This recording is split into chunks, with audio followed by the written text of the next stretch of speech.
Hey, we're live and it's actually unmuted. We did it. Hey, what's up? Hey. My name is Ken. I'm here with the boys today. We're gonna jump in. We're gonna get some happies. If you want to join any people's socials, they are under their names at the moment. But first, let's jump in with Mr. Rory. Give us our recap. What have we done previously? What's been going on? Well, previously on the Wandering Isles, in a tense and eventful chapter, our heroes find themselves in a web of intrigue and hidden dangers. The day began with the group scattered, each on their own path, and Adriana was trying to trail down Lisa. Her encounter with strangers in the dark passages set off a chain of suspenseful events, and Adriana continued to shadow the enigmatic figures lurking within the walls. Elsewhere, Dash engaged in a strategic discussion with a teacher to enhance his abilities. Lisa gathered the group, Sans and Adriana, for a heartfelt conversation. She revealed her internal conflict about dragging the group into her chaos, a world, and expressed her readiness to either leave for her safety or deepen their involvement. As evening drew to a close, tension escalated when the mysterious man Adriana was tailing shut up at the door. A swift and deadly confrontation ensued. Adriana took decisive and amazing action, Dash otherwise. They pursued a second, leading to a dramatic capture and subsequent interrogation back at the room. Slate had a table of divisive measures. Ias was studying the character. But Hatsu had other dealings to make. Slayed the evildoer, and they buried the bodies. Amidst these horror events, personal stakes rose when Hatsu discovered his brother, Boreal. He was ill. Recognizing the poison from the blades used by their foes, Hatsu's quick thinking and intimate knowledge of toxins saves the brother's life, weaving a poignant thread of familiar bonds through the night's darker undertones. Are you ready? Let's roll. Hell yeah. Nice. Nicely said. Nicely done. I saw halfway through that Ryan put on his business wizard hat. He was like, cash, and then he took it off. He put on the business wizard hat. I'm all for it. Let's go. Ryan's ready. I got a message saying so smooth, and I was like, yeah. I was watching. I was like, hell yeah, let's go. I have different color ones for different streams, you see. Oh, I see. Okay, so you're like, woo. Perfect. I am ready and full of beans. Let's get into this. Welcome to the Wandering Isles, boys. I believe Hatsu just left Mr. Remington a few moments ago. So exactly, sir. At this point, we would be reconjoining, I suppose, in the room to whoever would be in there. What do you guys want to do? It was still late evening, wasn't it? Pretty late. Not long since I blew chunks all over Adriana's balcony. So Dash will be hiding in his room. It's good that you brought that back up. It's good that he's hiding. Oh, wow. Well, I'm sure there's no consequences to that. No, actions have consequences. Bonus actions have bonus consequences. Yeah, so I mean, you guys can sleep if you want to. It's entirely up to you. If you guys want to recount everything as well, it's up to you as well. I'll definitely be cleaning off my armor. The blade's already clean, like that was done straight after it happened. She knows not to leave any traces on a weapon. Leave no evidence. Essentially. Which is why she was so disgusted at Dash's lack of bothering to clean up. Yeah, so she'll be getting herself all cleaned up. Probably withdrawing for the rest of the evening. She'll even take off her mask and get herself up together. Okay. Yeah, perfect. What about the rest of you? Are you withdrawing to your various rooms under quarters? Yeah, he's just going to go for a bath and get ready for bed. While all of this is going on, I had said at the end of the last session that I rather disappointedly put away my wares into my pack. I haven't left the room. Obviously, different people have been leaving the room one at a time. Wesley and I earlier were having a beer and we were rudely interrupted. So I think I would feel the need to converse over what happened and would move to pick up where I left off and at the very least finish the beer and or open another. So I'd be looking for to get the lay of the land from Wesleyan as I'm packing up my stuff. That's what I'd be doing at the moment. Sort of seeing how he is and trying to judge the mood and, without asking somebody, so like, are they doing the whole, do I need to go? Should I stay? The polite stretch. Yeah, I mean, it only occurred after the session, but yeah, we kind of shit all over your bro moment. You guys were sitting down on the couch having some beers and some ninjas popped in. So it was like a assassins be doing that, Yeah, man, they pick their moments, I will not celebrate this ship. Kill them. Yeah. As the evening sort of winds down and stuff, Westland, you're regrouped with Chicken and with everybody. You're all together again. Yeah? I haven't left the room. You haven't left the room. Yeah. There's a gigantic stain on my bed. I have no way of really doing anything about that. Just kind of hanging out, staring at the viscera, and trying to figure out what the hell I'm gonna do about that. Yeah.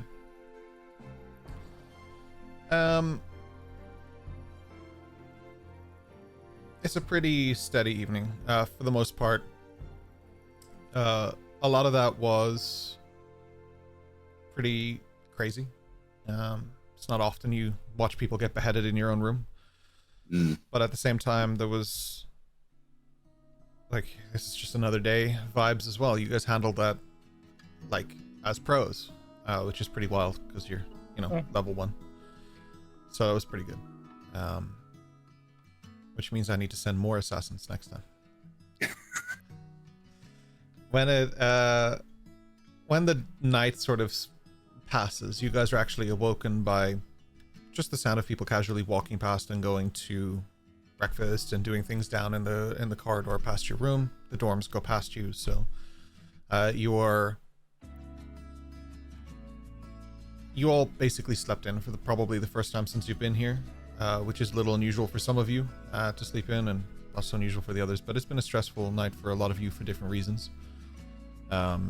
Most of all, most likely Hatsu. He dealt with a lot in one night. People are coming for him. His brother got very sick, and that was a very close call. And when I say that was a very close call, I mean that would have been a one-night type deal. So choosing to go down and choosing to follow that was pretty good. Anyone who's ever played D&D with me before can tell you I do not hold back when it comes to NPCs. I am Game of Thrones all over this bitch. So not the incest stuff, just the murder. Miss you, Mom. Well, apart from that. Was that the right time to say that? Apart from that, yeah. Yeah, anyway. That's just the soundbite. It's going to be stuck in my head for the rest of the day. What do you boys want to do with your day?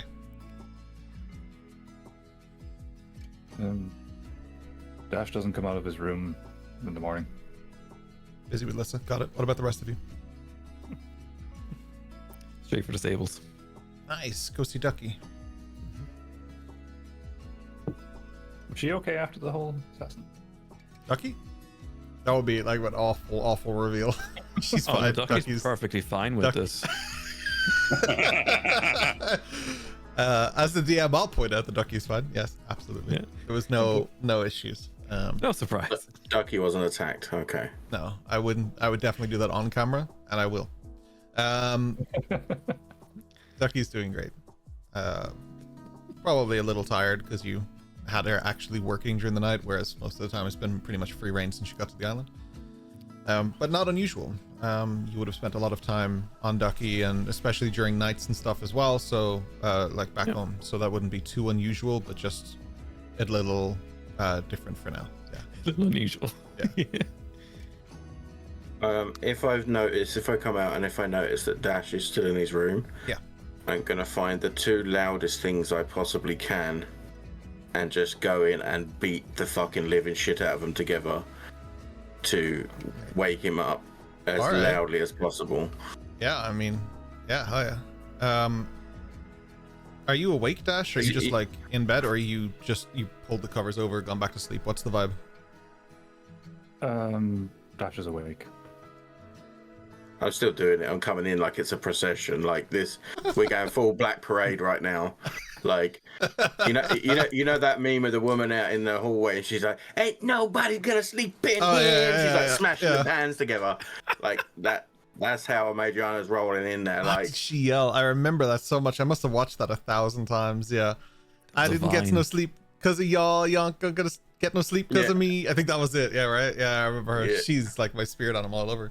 it's like some sort of weird Big Brother type show. Or Yeah, it was a was. show or something. She was just like banging these lids together. That's right. So Madriana's going in just fucking full tilt, like.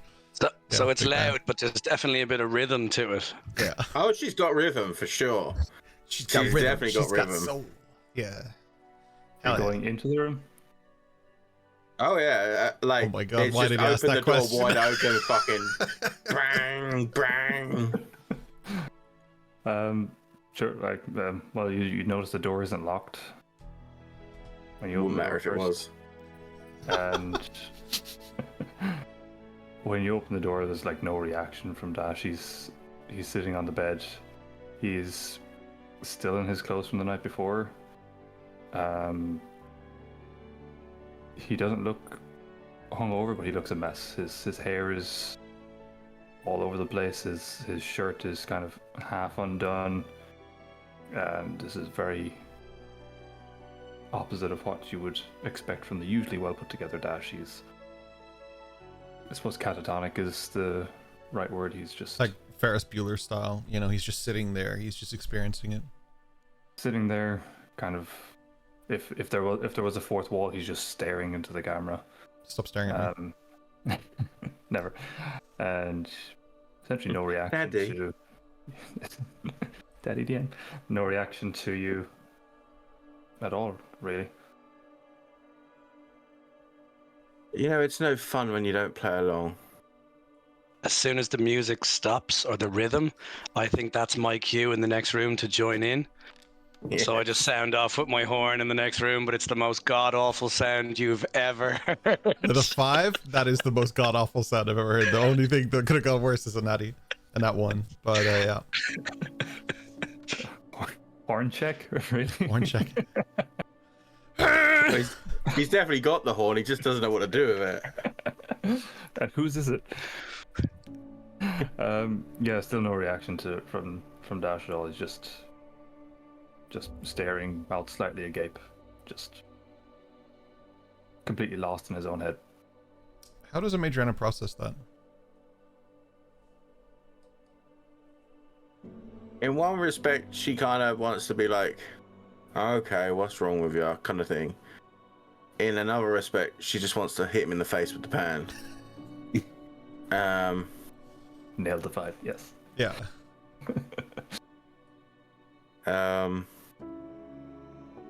No, she'll just drop the pan, so clang, clang, clang. Goes to sit next to him. What's up with you, misery? Seems like more than drink.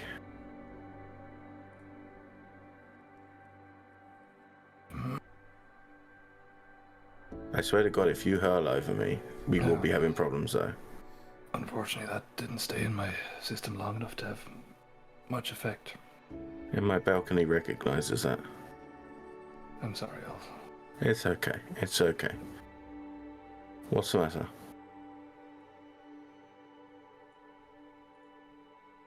I've never seen anything like that before.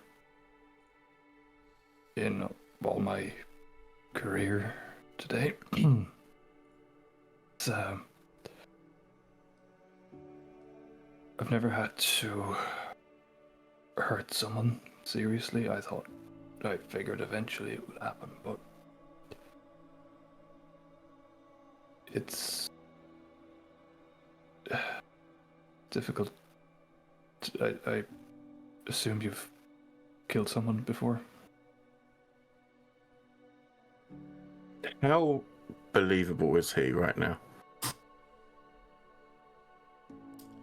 can do insight if you want to, and or I can just I'll let Kian decide if you even need it.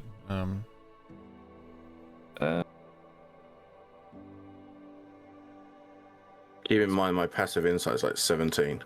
Yeah, he's. You probably know enough of Dash now to know that if he was trying to hide something, he'd be much better put together doing it. Yeah, a bit more blasé, right? Okay. Yeah. In all honesty, it's the first person I've ever even harmed, let alone killed. How are you so unshaken? Maybe the first time I've ever done it, but it's certainly not the first time I've ever seen it. That might be the difference. I've neither done nor seen anything like that. It definitely makes a difference whether it's your first, your 10th, your 20th. Still gets you. I think that's part of being human, is that it still gets you, regardless. And I think if it ever gets to the day where you stop feeling it, then you might need to ask yourself some further questions. But it gets a little bit more subjectable. I'd like to say that's a good thing, but I never really envisaged in my career having to do that a lot. I hope I still don't.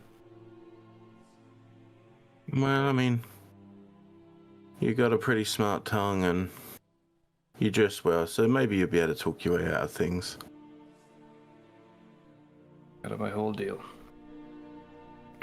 I'm sorry for the mess. I would say don't tell the others, but I think they've seen my moment of weakness already. I wouldn't consider it weakness. I would consider who you show it around, maybe. But I wouldn't necessarily consider it weakness. It seems like at least most of the people here are trustworthy and simple enough. They're so different. I mean, if anyone bar my mother, saw me like this in Balparoth, I would be taken advantage of, to say the least. My reputation would be shot. You can't do this in the world that I know. You can't be like this. You have to be stoic, confident. Why do you think I'm sitting here like this and you just asked me a question about why it doesn't faze me? Because I've unfortunately had to learn to do that.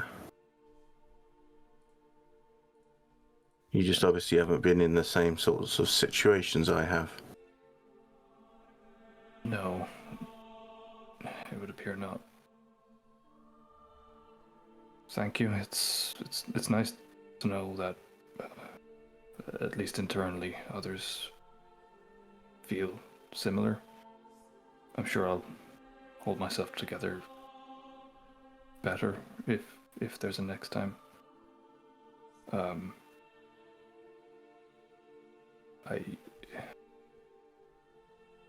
don't really know how to process it at the moment. Maybe a shower and a change of clothes might be a good start. You definitely need a shower, that's for sure. Oh, fuck yeah. As for processing it, I think at the end of the day, the only way you can ever live with it is it something to protect others? through maliciousness? If it is, then it's worthwhile. Like, whatever feuds Hatsu's family have, they had no right coming here and trying to release all of us of our lives because of it. I know enough of Hatsu already to know that he's an honorable man. I would have no regrets of killing to protect him or any of you. To be honest, you're all And there's your answer. annoyingly good people. And that's your answer. So when you go and have your shower, and you wash your face, and you get that shit off you, that dirty clothing, and you come back into the restroom, you know that they're all still standing there because you had the fortitude to do what you needed to when it happened. Adrenaline rush is wild. I shot a guy in the ass. I mean, you did throw a fucking sword as well, but like... I didn't say I was thinking clearly. I thought sharp, pointy, go that way. Yeah, aerodynamics. Maybe you should look into it. I don't get into fights that often. It's a lesson learned. Yeah. But listen, that's all you need to do. Tell yourself that because of you, there is 6 people out there now that are potentially are not dead. 7 if you include... I can never remember his name because he's an unimportant NPC, but it's Tatsu's brother. The clumsy owl guy? Yeah, that dude. Is he okay? I think he might have been a victim of what happened last night, but I believe Hatsu was going to try and sort something out, so hopefully.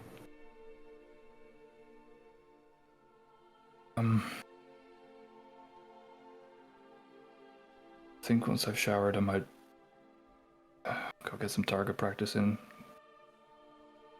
I think once you've showered, you should first clean my fucking balcony. Oh. And then we can both go and do some target practice if you like. Deal. Thank you. No problem. You're a good friend. And why did you have to say that? And then I pick up the pans. Ain't nobody gonna sleep around here! And just start banging them as I walk out again. There is...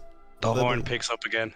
Yes! There's a little gap, and this time not so much as a knock on the door as the door flies open as Lissa storms through and goes straight to Dash's room.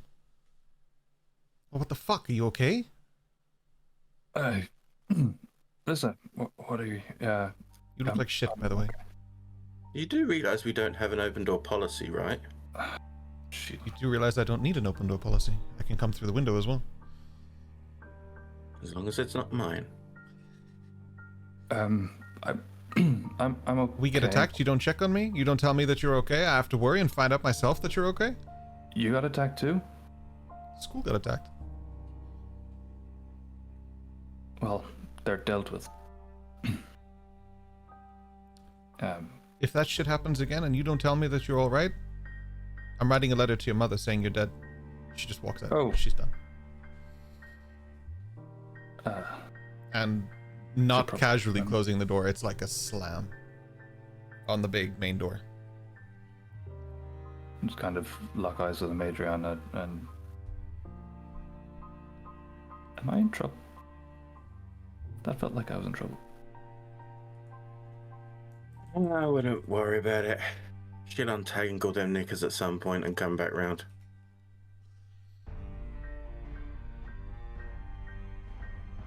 Right, actually, I might clean your balcony before I shower. That seems like the best order of operations. I like that that's the thought process going through his head during all of this was like, which order of business should I take? I don't care when it's done as long as it's done today. Yeah.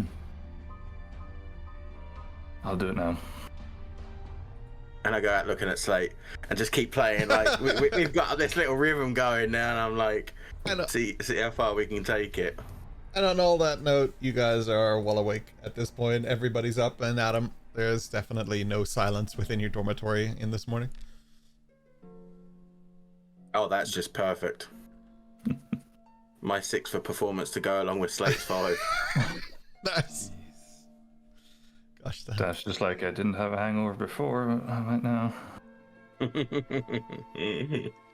so like one is doing 4/4 timing, the other is doing kind of a 2-step thing. Yeah. I'll go and I'll clean the balcony, I guess. Takes a while because you left it all night. But you get there. Chicken helps you. Oh. Oh no. What are the rest of you doing? John's disgusted. Look at him. Well, at least he's not stealing. Well, he's stealing something. I was helping. He's helping. Any of the dog owners here definitely got a vivid image, for sure. Yeah. Ugh. Oh yeah. Well, Yeah, so besides playing what are you playing? You're playing the horn? Besides playing the horn, Slate, what are you doing?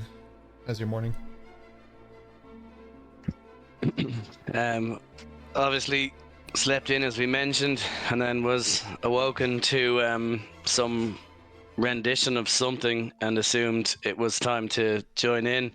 Started to join in as a joke, then didn't hear anything, so started to get up, do my morning rituals, etc.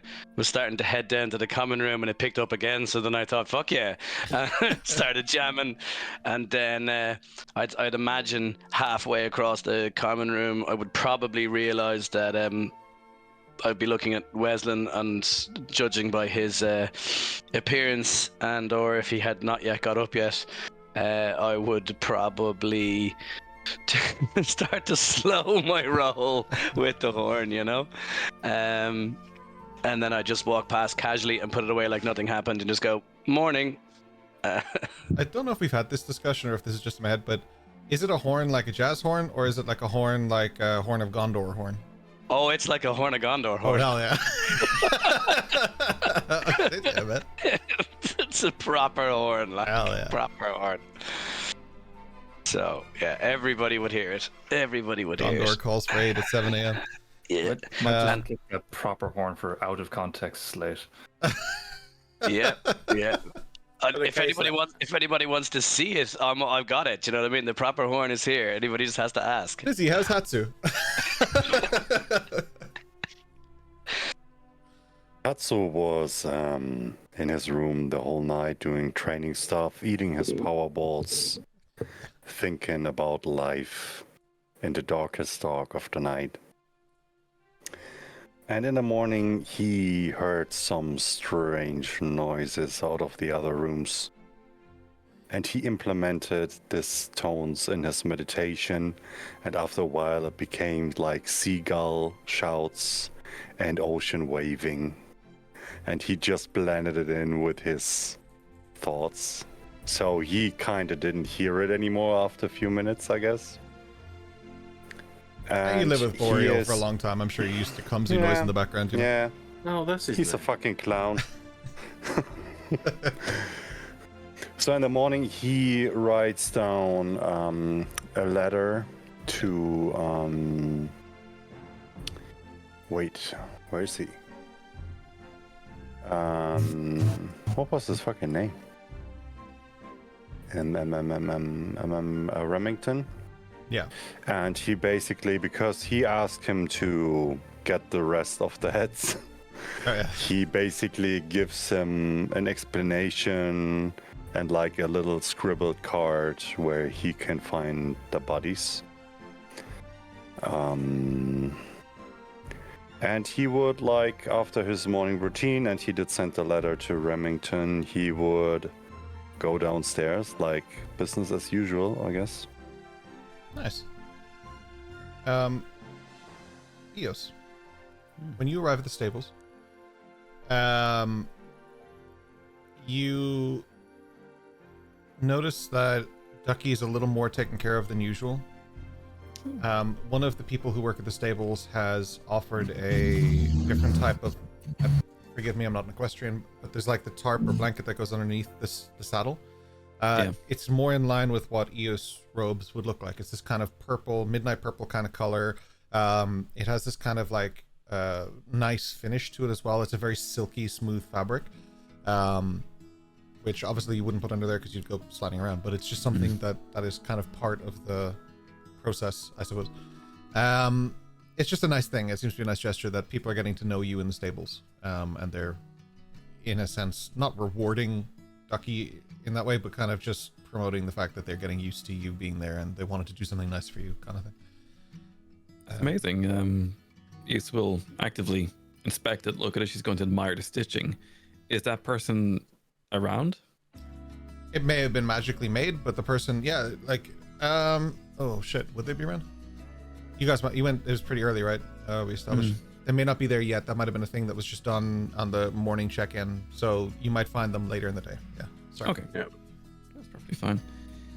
So with that, Ys is going to hop on Ducky, and she's going to go for a gallop down the shoreline.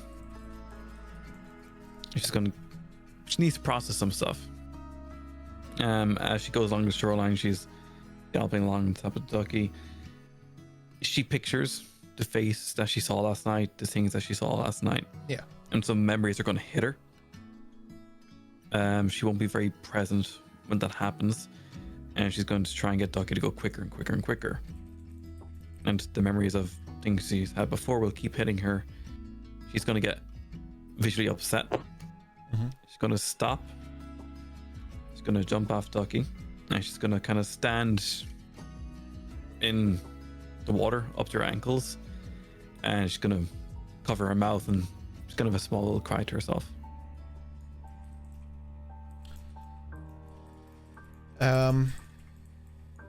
Thank you, first of all, to Melody in chat. It's called a saddle blanket. That's what I was talking about. So you go pretty far out along the sort of edge of the crescent pearl. It is a crescent shape. It doesn't take super long for you to get around it. It's an island. It's a small island. It's got a building on it as the main focus, and there are points to it, but you can do that walk pretty quick. With that, so it's like you're kind of going full tilt. You're lost in that sadness. You're feeling it, tears, anime style, flying back. You have Ducky just through the sand, and then it comes to a slowdown as you lose focus. The horse feels that and slows down and stops. And rather than misbehaving, Ducky is quite well trained and educated with you. You're an emotional person, that inside at least, that's part of it, and Ducky feels that more than most would. Ducky comes to a stop, and you get off and you try and just sort of focus on all of the emotions, but it's a storm within you. This has been a very taxing night for you, so understandably you're struggling. Can you tell me sort of the mental state of Eos, or what it is that she's mostly processing here? She's mostly processing images and things she's seen she's caused prior them getting to the college, effectively. It's catchy up at her. She's trying to keep it in. She's trying to retain her composure. She's letting a small bit of out just to ease the stress of everything she's had up until the school. She's going to take probably half an hour just standing there next to Ducky, looking out to sea and waiting for the memories to go back to where they should be. What is her meditation process? How does she soothe her mind? Typically, in the past where she lived, she'd go out in the dawn. She'd walk along the shore, up to her ankles in the water along the river, going from the ocean up to where she was. Right. That'd be her process, where she's feels safe, she feels comfortable, she knows no one is looking at her. It's not within the confines of the bookshop. She has the soothing air against her skin. She's out in the open in nature, and she's not in fear. She's trying to replicate that.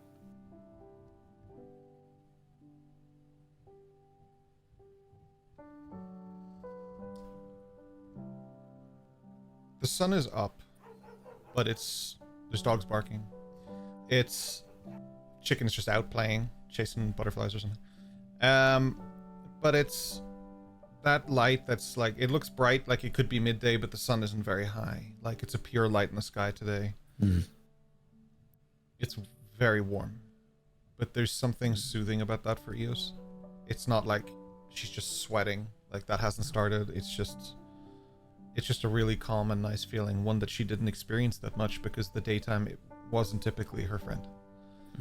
But here, the daytime, you can be out in the day, you can be out in the night. There's no consequence. So, as your thoughts shift from last night was incredibly difficult and toxic and hard for your emotional state and mental stability, there are good sides to it too. And that sort of brings you to this sort of, we'll call it a soothing thought process. Yeah. You're suddenly brought back to the beach as a voice hits you. Morning ride? You look over and Remington is slowly strolling from the tip of the Crescent Pearl down towards that building again, and he clearly saw you. You can see from the footprints that he sort of moved towards you slowly. She's gonna take her shawl that she wears. She's gonna wipe off her tears a bit and go, yeah, just had to get out and about. That was a heavy night. You're Yes, here. I You're out heard. and about. Every morning. Yeah. Sometimes it's nice to take it all in. How are you Listen. feeling? Bit better now. And thank you for bringing me here. This is interesting. I like it. To be clear, we don't bring people here. They earn it. You were meant to be here. Say that, but what I did wouldn't be considered earning anything. Why not?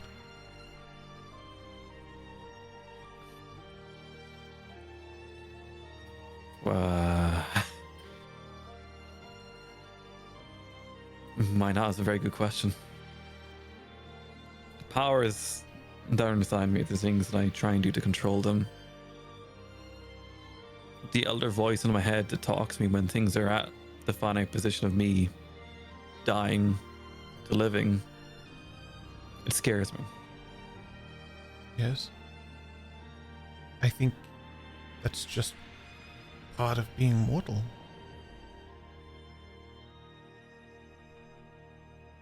Very true.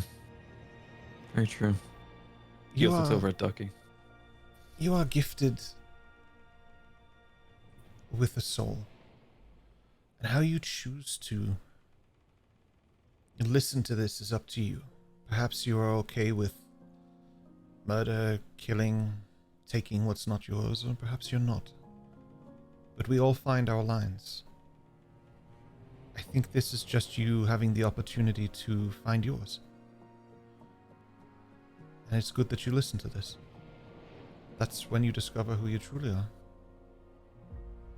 I have to listen to it. It screams at me. And when I saw those faces last night, those people in the room, it all came back. All 21 of them. Well, It became ash. that voice that's screaming in your head, some people call it a conscience, some people call it faith, some people call it morality. Ultimately, it's what guides you. You hang on to this because it's something you have not yet gotten past. It is a hurdle for you yet to jump. But if you take your time, evaluate why this is so important to you, ultimately it'll make you stronger and better for who you are. You know that by causing such a thing and feeling the way you do, you'll do everything in your power to make sure that does not happen again. Mm-hmm. Some people might call this a lesson. Is it infinite, the capabilities that are inside me? There's no limit for anybody beyond what they put on themselves. Just remember that with this power comes consequence, and it weighs upon you. But this weight is a good thing. If you think I made it this far without hurting people or making mistakes, you would be wrong. I still face burdens every day, but it gets easier. You approach them, you consider them, you learn about them, you process. Sometimes you have to grieve or mourn these situations, or sometimes you have to grow beyond them, but they never truly go away. They just become a part of what you've learned and a part of you. They won't be there always, but they won't be gone either. It's just how you feel about it that changes. Okay. Well, I'll do what I can. I'll put it to a purpose, and I'll prove myself to me. You have a very beautiful sword. Those names, those 23 names, I believe you said, you know them. Perhaps consider putting them on your blade or somewhere that you'll see them, and perhaps it'll remind you in the future not to swing so readily. Not everybody is going to treat you the way that people in the past have, but some people will. And how you choose to respond to them sets the tone. They can scream as loud as they want, but they don't truly get anything from it unless they take from you. You don't have to give them anything.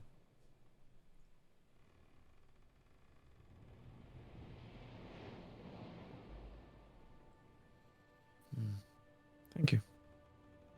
Thank you for finding me. As he's talking to you, he moves up and he's kind of like along the back of Ducky's neck. He's just running his fingers down and he's kind of untwining the hair that kind of got tangled a little bit from the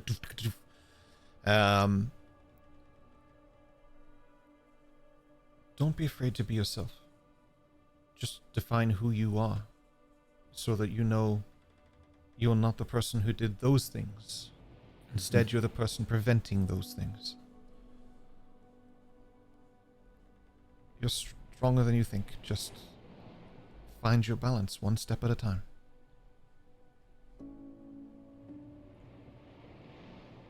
She bows. Thank you so much.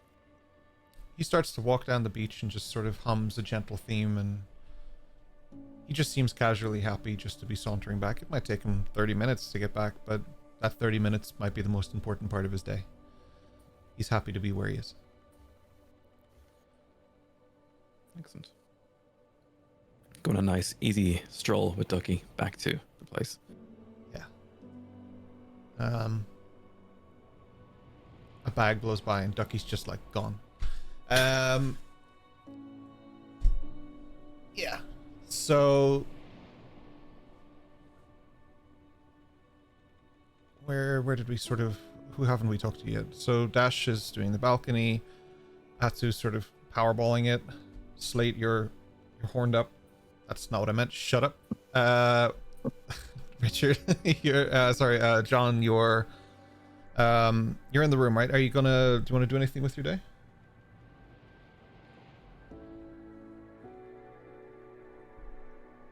Wesleyan just sits on the couch next to the stain. Just like contempt on his face, looking at it like. It's less contempt now at the stage. It's more meditative.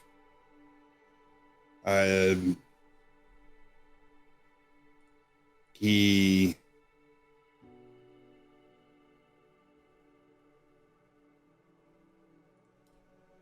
just sits.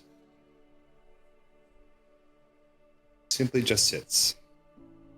Tries to clear his mind.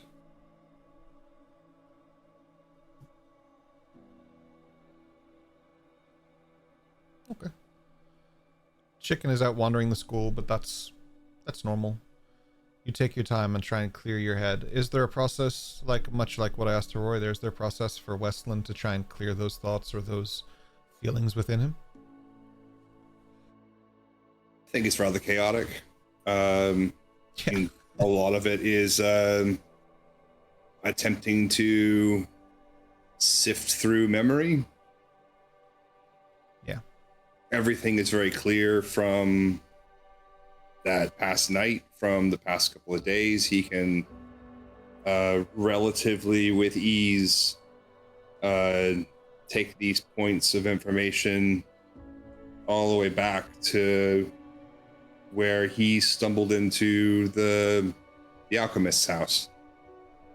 And everything from that point back is blurry.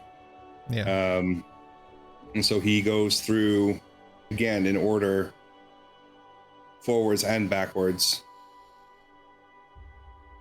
Usually these sorts of like big moments, like someone being decapitated, would be a major point of transition, or a period where the memory becomes distorted. Those are the highlights that can be remembered. But it is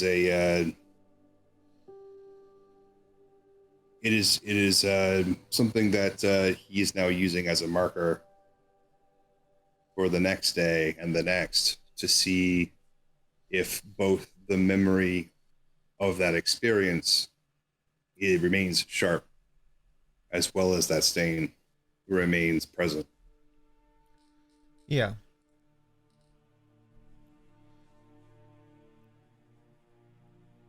There's a lot that Westland has to sort of organize and sift through, so taking these moments are quite important.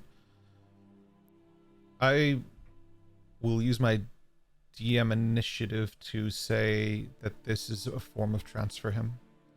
And I would also consider this a step closer to a trance-like state for him. This is definitely on the path. Because what he's doing and what he's considering, and the internal struggle to get through that chaos, in my mind and in my eyes, would mean that he is entering that state. I would say, yeah. He has made steps actively in previous sessions to try and get to a trance-like state, knowing what he's looking for. I would argue that this would be one of those steps. He would feel that and be aware of that there's something in this that he needs to continue to seek for that state to occur. Is there any give in that moment where there's an alignment or a movement into that state? Does it open up his ability to remember things more clearly? My gut instinct would be to say yes, in a sense that he's just gone through a transition. He's missing some, or there's a clear physical transformation that's going on here, but also I would consider there to be a mental transformation that comes along with this subsequently. But ultimately, I don't feel it's right for me as a DM to make that decision. I would actually defer to you on that and ask, how do you feel about it for Westland? I mean, I think that there is still, until he really truly reaches a full trance, even then, I'm sure that there will be plenty of things that will be inaccessible. Yeah. I think that's probably the most appropriate word for that.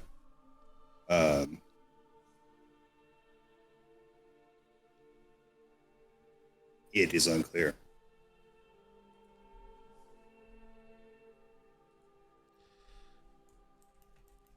I would say this isn't like a he's done it moment, but there is this moment, like, I'll compare it to the childlike wonder of riding a bike, but not from the perspective of the child, but from the father or mother pushing the child on the bike. There's this moment where you let go and the kid is riding the bike, and there's that he's doing it vibe, right? You feel that, like, you know what that energy is. It can associate to any moment of life. I just picked one. I think that moment is what I would be feeling for Westland as a DM perspective on this. I feel like he's getting there. Like, this is his doing it moment, because all of this technically speaking, is what a trance is. He's just not trancing while he's doing it, but he's processing.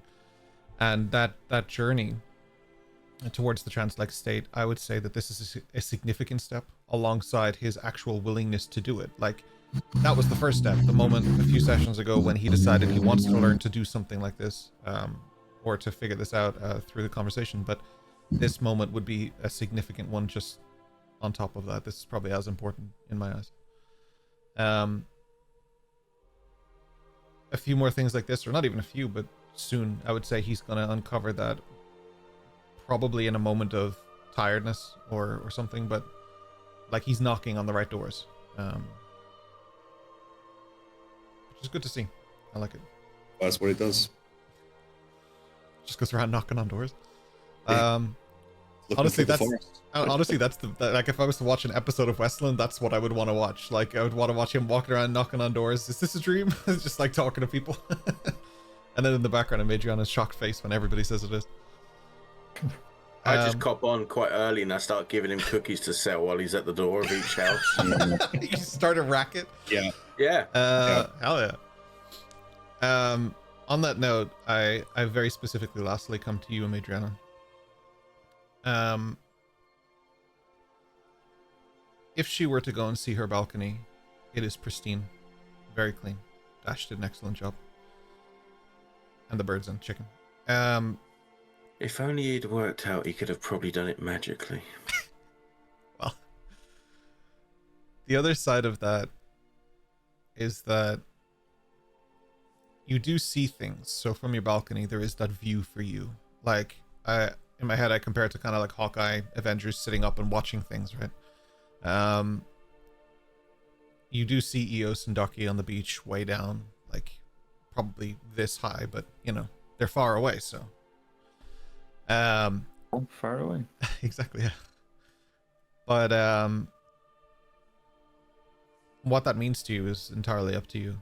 But there are, like, you do see these moments that are carrying on through it.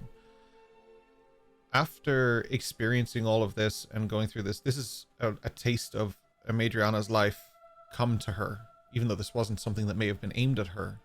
That entire day was, you know, sleuthing, sneaking, and then it ended in violence. How is Madriana coping?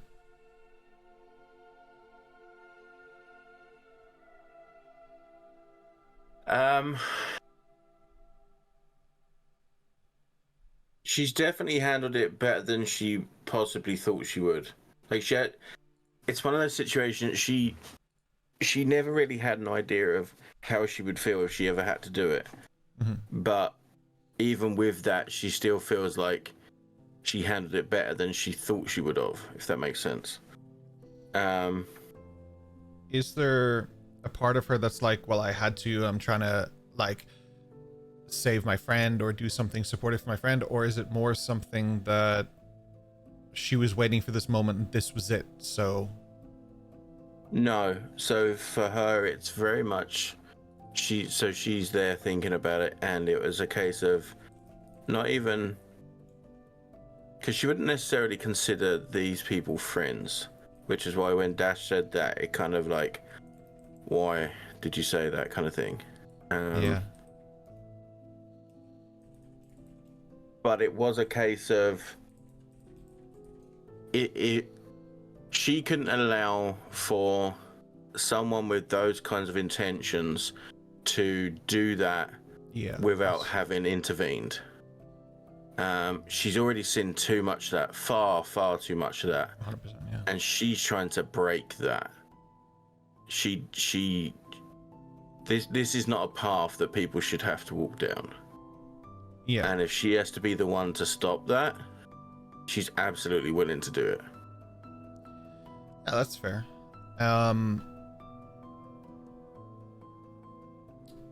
Yeah.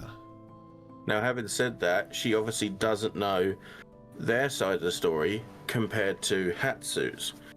However, after obviously listening to him talk and saying about, you know, we do what we got to do, we take out anyone kind of in the way kind of thing, that just doesn't fly with her.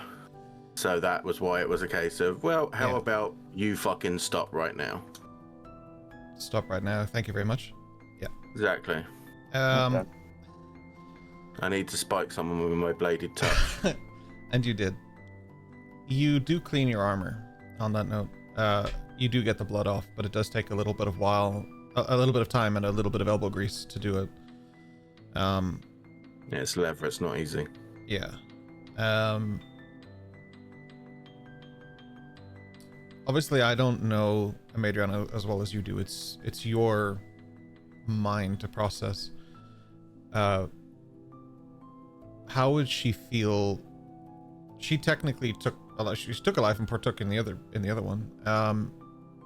She went through somebody. Like, this isn't a Verdoir. This is a very Verdoir thing to happen, but this isn't your experience of Verdoir. So like, now you're on the Crescent Pearl, you're in this place that's supposed to be safe. Is this something that harbors difficulty with you, like, or with Amadriana, or is this something that just she gets over, you know? She definitely didn't expect it based on the way the school is and the way it seems to be, and how free, I hate to use the word, but how free abnormal could be here. Yeah. So the fact that the outside world is still coming in and affecting here, Yeah. that kind of does bother a little bit, and it does mean that she now has her guard up that tiny bit more. Okay. Yeah. Because she felt she could be a little bit more free, but she's just been proven, no, you can't.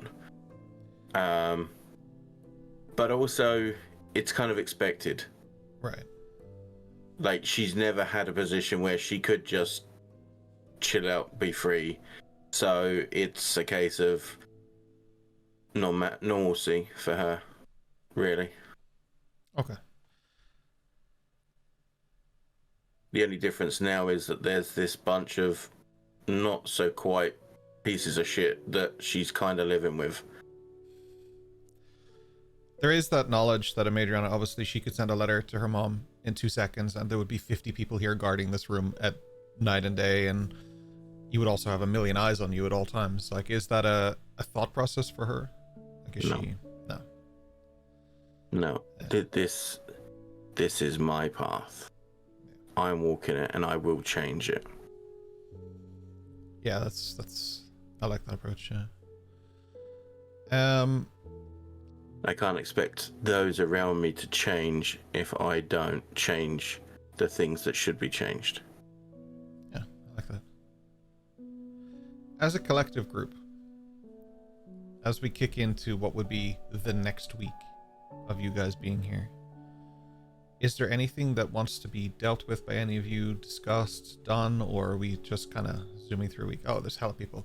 Let's get some next in chat, in the Foundry chat, and we'll go through it in order of y'all's chats. We'll do the old school way. I'll start with Rory. He came up first. So, Mr. Rory, what's your week like? Well, once she brings Ducky back to the stable, she's going to write a letter home. Okay. Just wants to check in, say it all is well. She's met some people. She's getting to know them. She feels comfortable. She feels safe. Today was a tough day, but she's at ease with how things are now. Well, because this isn't Hogwarts and we don't use nature's slowest birds, you can attach it to a peregrine falcon, which is the fastest bird in nature. No, I'm just kidding. It's just, they'll just take it by mail. Yeah. It's just a normal thing. Yeah, they absolutely sent. Yeah, on post they stuffed that in. Yeah, sure. I mean, Hatsu shipped 2 heads by UPS the other day, so it's completely fine. Yeah, that's all extra I want to do. Universal Parts Service. Yeah. Oh my god, that was so quick. God damn. Oh my god, I take inspiration. Actually, that was really good. And as a reminder, you guys, some of you do have inspiration. Yeah, no problem. You send a letter home.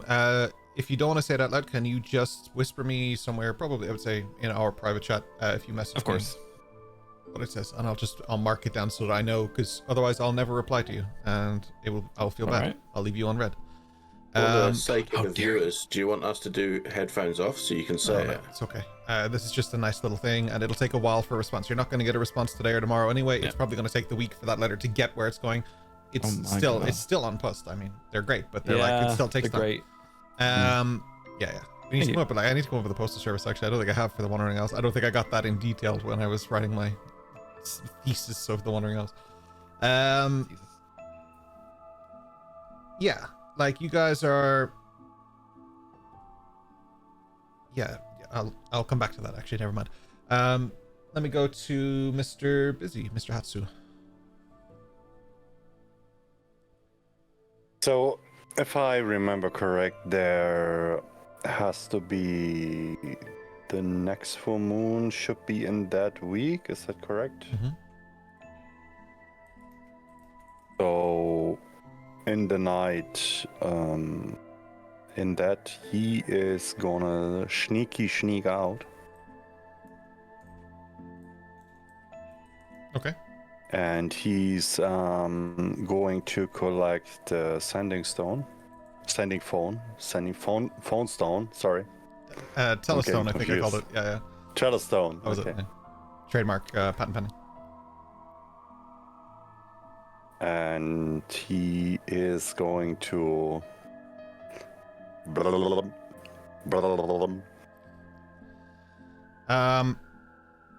Which person are you? I assume it's Boreal's one, is it? That you're.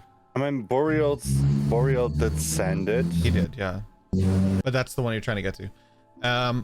I would say you try that a few times. It doesn't work straight away, but at the tail end of the week, yeah, like the last, probably the last days of the week. Let me just. I can't remember what the travel time is. I would say this. I'm just gonna wing it and just say it's the tail end of the week because it got stuck in the sorting station for a day or two. But yeah, it's like the tail end of the week. Yeah. You hear a voice and it's really far away. Hatsu. He's clearly like holding it like over here or something. You know, parents with phones. Yeah, it's me. I assume you got the packages. It's like really quiet. Yes, we got the packages. Well, I guess they will send more. I kind of think they have an idea of what's going to happen, and they try to prevent it, and they try to clear their path to get away with it.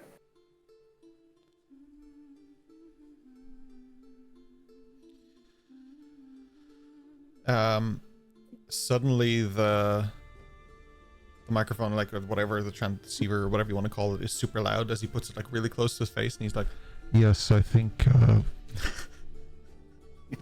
I don't know why, but in my head that's just Father, why are you talking so strange? I don't know why. Is there a demon in you? It's really funny to me to think he's just trying to figure out this rock the whole time you guys are talking. He's like just trying to understand what the fuck this is. Yeah, thank you for breaking the immersion. Sorry. How do I hang up? Hammer.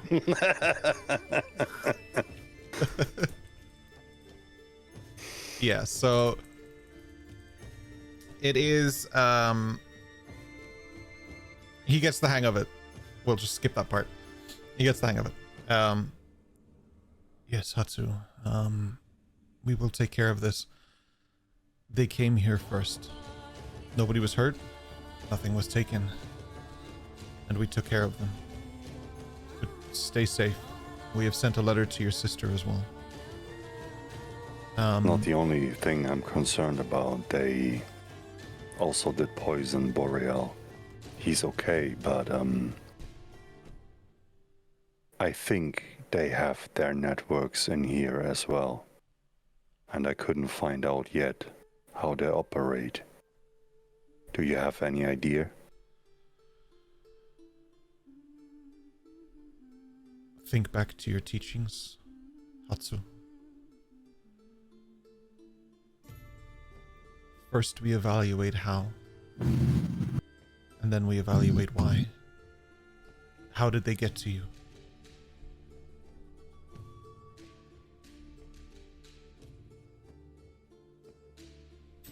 They must have an insider, because they did know the room numbers and everything.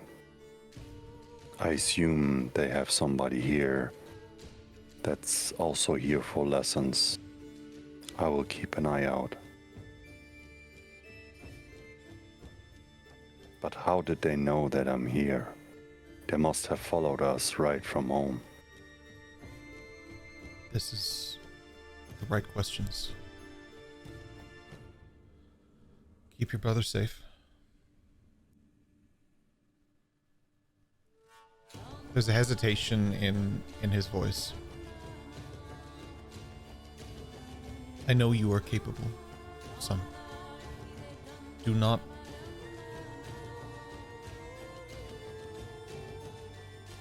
He just sort of, he's trying to figure out the words. There's clearly a split in him, or a divide that he's trying to process. He's in two minds, and the Boreal thing came as a bit of a shock.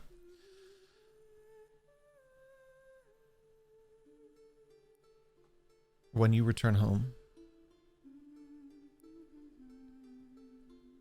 we will make sure that you are safe. Until this point, you are on your own. Are you capable of doing this? I am, Father. I'm not worried.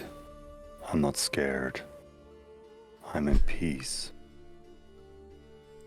But I don't want to cause troubles in this place. Do you want me to stay here?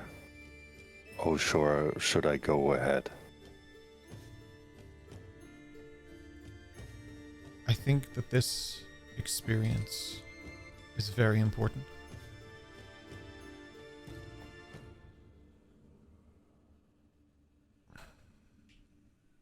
There's hesitation. He's trying to process it. He's trying to think about what's best for you, but also Hatsu would know this, so this is more outside of the RP realm, but the blade that you are wielding is important to your family. He knows of this importance, and he knows you've heard stories of this importance too. But Hatsu, knowing this man very well, also knows that the likelihood is you don't know everything. There was a reason you were given that blade and sent very far away. And the hesitation in your father's voice would suggest that he did not expect anyone to catch up with you so soon. Not ever. Not like no one's coming. He didn't expect this to happen like 2 weeks in. He also is a little bit thrown by the phone. It's just way out of his realm of what he wants to be comfortable doing. He just wants to talk to you. He wants to sit down with you, have a tea and converse. Like this is like heathenism to him. Yeah, he doesn't like this at all. Exactly. But with that in mind, like he knows you're capable of this. What he's asking is, do you want to be capable of this? Like, do you want this responsibility and can you handle it? That's his fear. He knows that you can do this if you set your mind to it.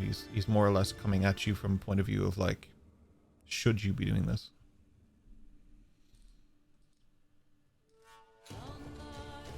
Well,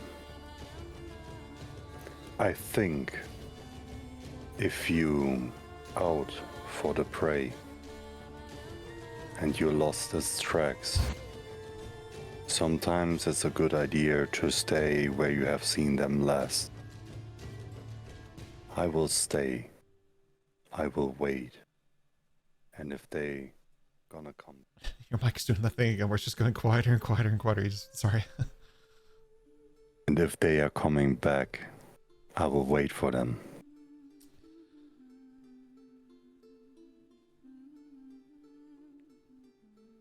Would it be helpful, Hatsu,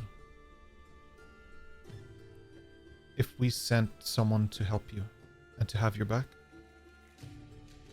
Perhaps as a watcher.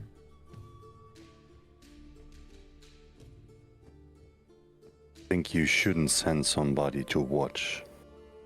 I think you should send somebody that will go on with information gathering for the other thing. Because I don't think that Boreal is capable of And I'm stuck in classes, apparently. He doesn't laugh, I just laughed. There is someone who would be interested in this mission, someone who helped prevent awful things from happening here. Ayami is willing to come to you and offer you aid. But only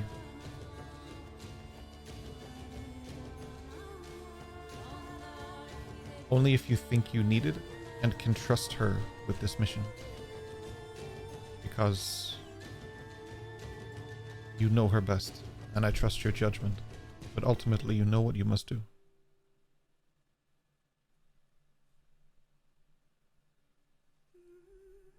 I think the Fujiwara has always proven to be worthy. I think we don't have a choice here, to be honest.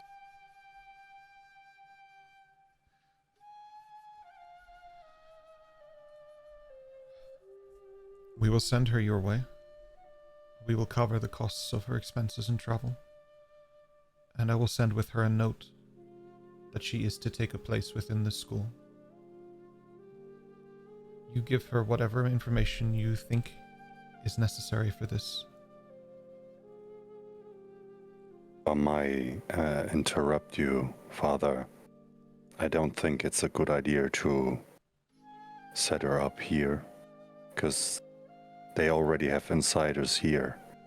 They shouldn't be aware that she is around.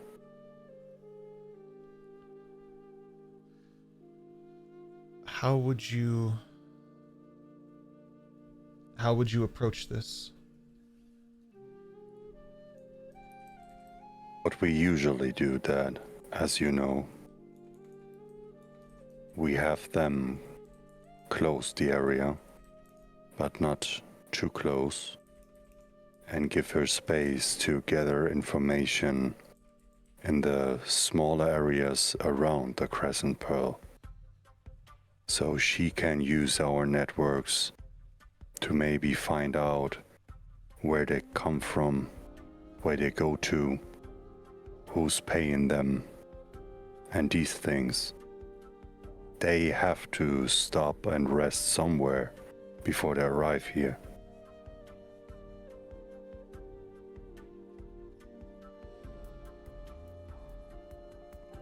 Very well. My opinion on this would be that she can get more information from the inside than the out, but you are already there. I trust your abilities, Hatsu. Do we need to bring Boreal home?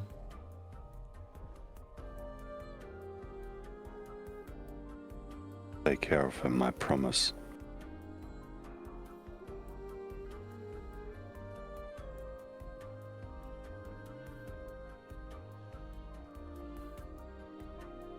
I believe this school can bring order to Boreal's mind, but I also believe it can bring skills to you. So. But I also believe it can bring skills to you. Ones that you can learn outside of our clan and dojo, outside of our training facilities. It's a new approach, something different. Knowledge is important no matter where it comes from.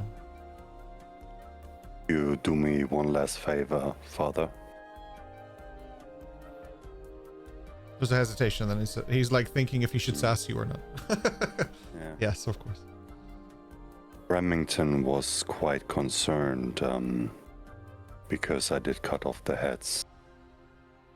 He knows our ways, but I think it would help him when you would reassure him that you feel that your son is at a safe place. He feels kinda guilty about what happened. He should. And if anything happens to my son because of his lack of ability to keep you safe, he will feel it from me. Our entire ancestry will rain the fire down on that school if bad things happen to you because he can't run a ship. Wasn't that you that did teach me to not do stuff out of anger, out of emotion? It wasn't his fault. And we did clean up. So you don't have to worry. You may have gotten your sword skills from me, but you got your wisdom from your mother. I will send the letter with Ayami. She will give it to you and you can give it to him. If there are people in that faculty that you do trust, just let them know that she is wandering, not that they think she is an intruder, and deal with it. She does not need to end up in Scorchwood for helping us. Our families work well together now, but it wasn't always the way, and I don't want to give it a reason for our families to go back at... He hesitates and he says war, but he means just rivalry. We'll tell her only the things that she has to know. She won't get the full picture.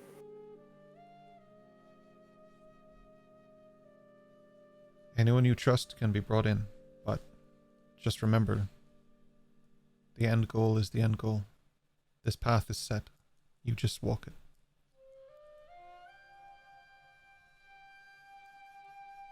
There's like a talking in the background, which is like its own thing. And then he sighs, and he's like,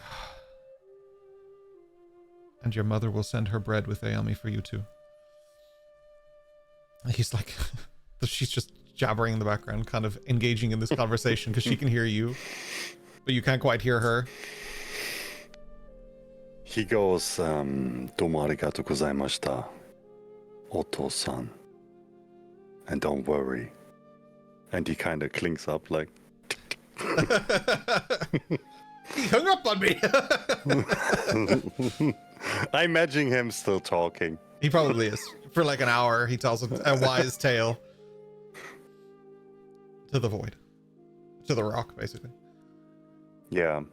Hey, So after that, he would kind of, during that week, maybe even before that phone call, he would have set up a meeting with the boys and would explain what happened, why it happened. Okay.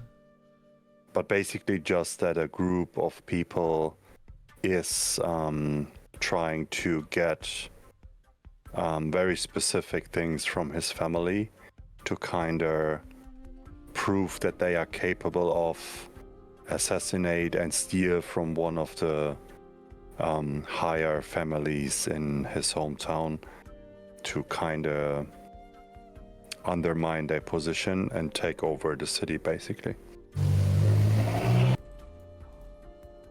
Westland drives away in a car. Yes. Yeah, absolutely. Yeah, you break it down for them, basically, what you said. Everyone is sort of up to speed. Yeah, I don't want to drag out the time too much, so I want to give... This is the one time a week you're meant to drag it out. You're good. But I will, I'll come back to some RP stuff anyway, because we may have crossovers. So next was Dash. Similar to EOS, actually, just to write a couple letters home. So after Alyssa's comment about sending a letter to Dash's mother, he realized that he's probably due to a bit of communication, so... Dearest mother, I write to you from the Crescent Pearl.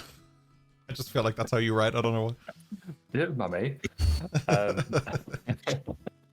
That just a brief letter, just kind of explaining that he's taking classes here, he's learning more about himself and how to handle himself, learning, rhetoric and philosophy and these kind of things, which is kind of true. That kind of translates into deception and persuasion and all that. So so he'll tell her that story, and he'll write a separate letter to Elendor Thistleneck. Oh yeah, okay, nice, yeah.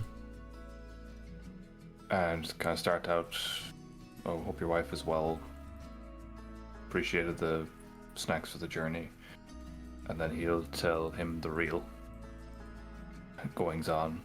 That Lissa's here, the assassination attempt, his thoughts on each of the party members and the staff. Quite a long, detailed letter, just of exactly what happened, and then ask for any news from Palperoth that may be of note to him. Any kind of the movements politically,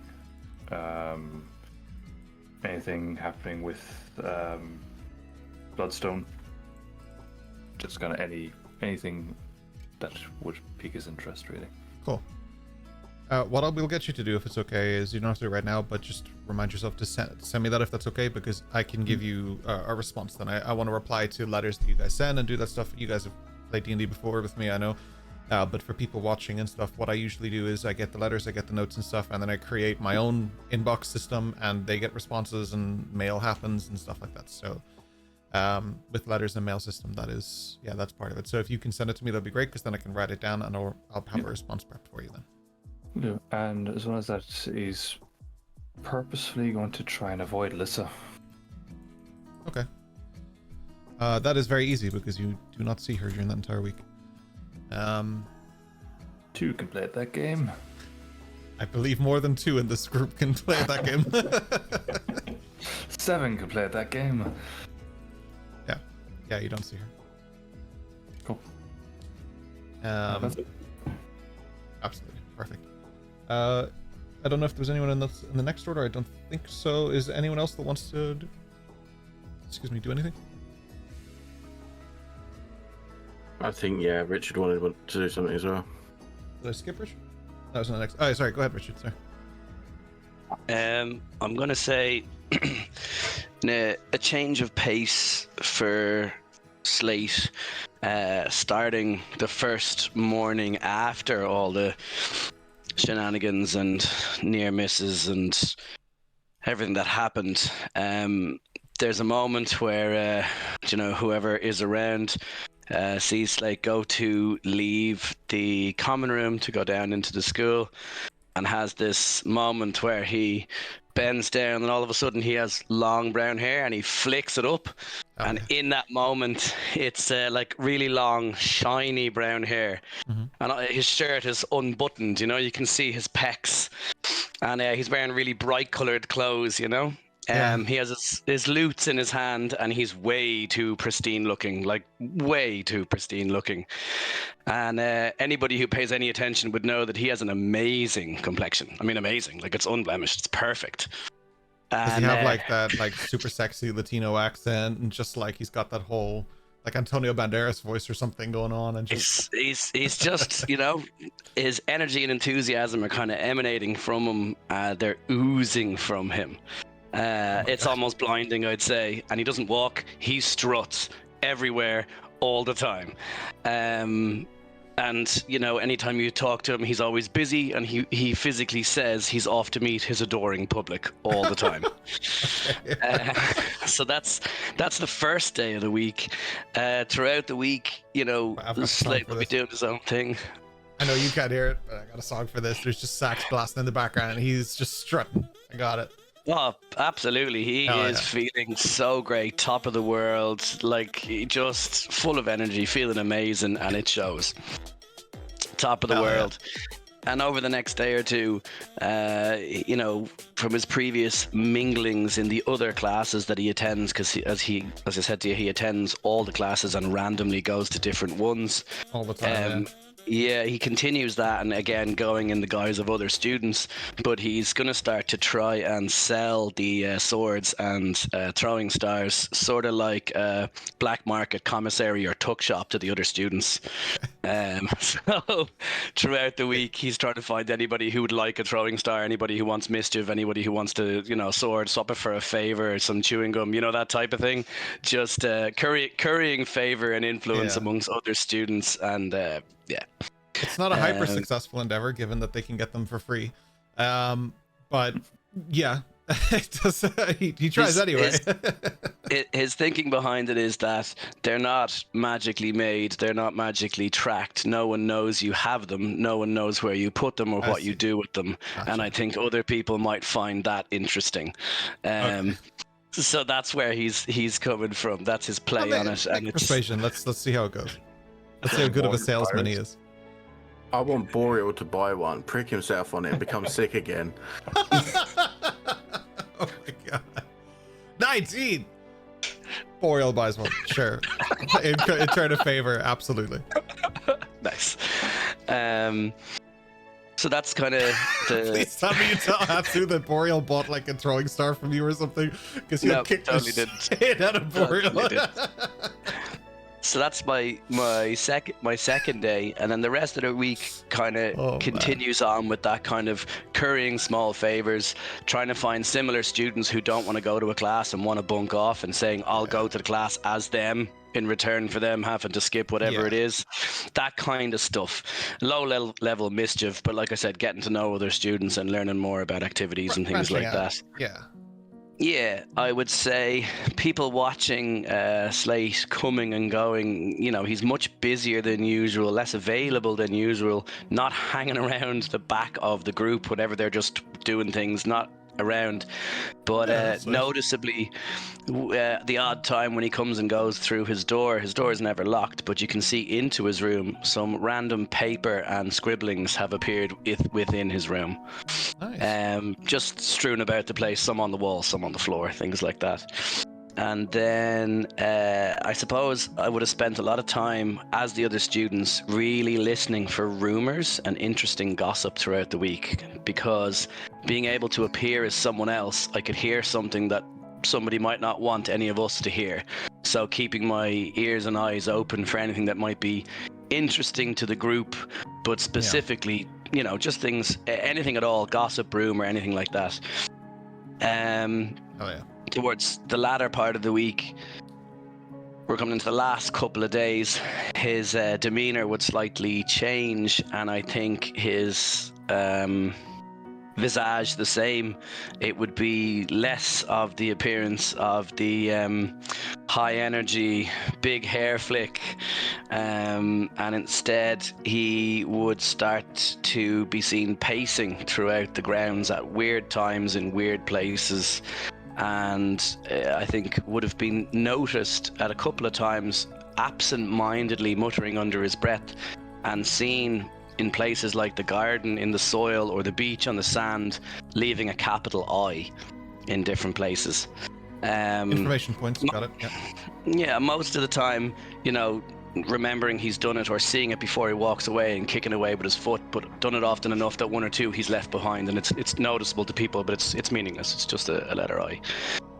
And I suppose yeah, and with that, he's also in the same time as his pacing and his scribbling of the letter I, he's appeared more often than not as a kind of a slender, middle-aged, kind of attractive woman, but someone that's very fiery, blunt, direct. Anytime he's interrupted from his pacing, he's very sharp, or in this case, she is very sharp with anyone who interrupts her or takes her away from her thought.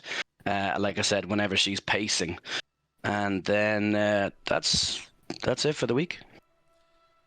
Going back to the rumor thing, what are you more or less looking for? Like, is there something you're kind of fishing for, edging for, or are you just generally, you know, just whatever the fuck? Two things.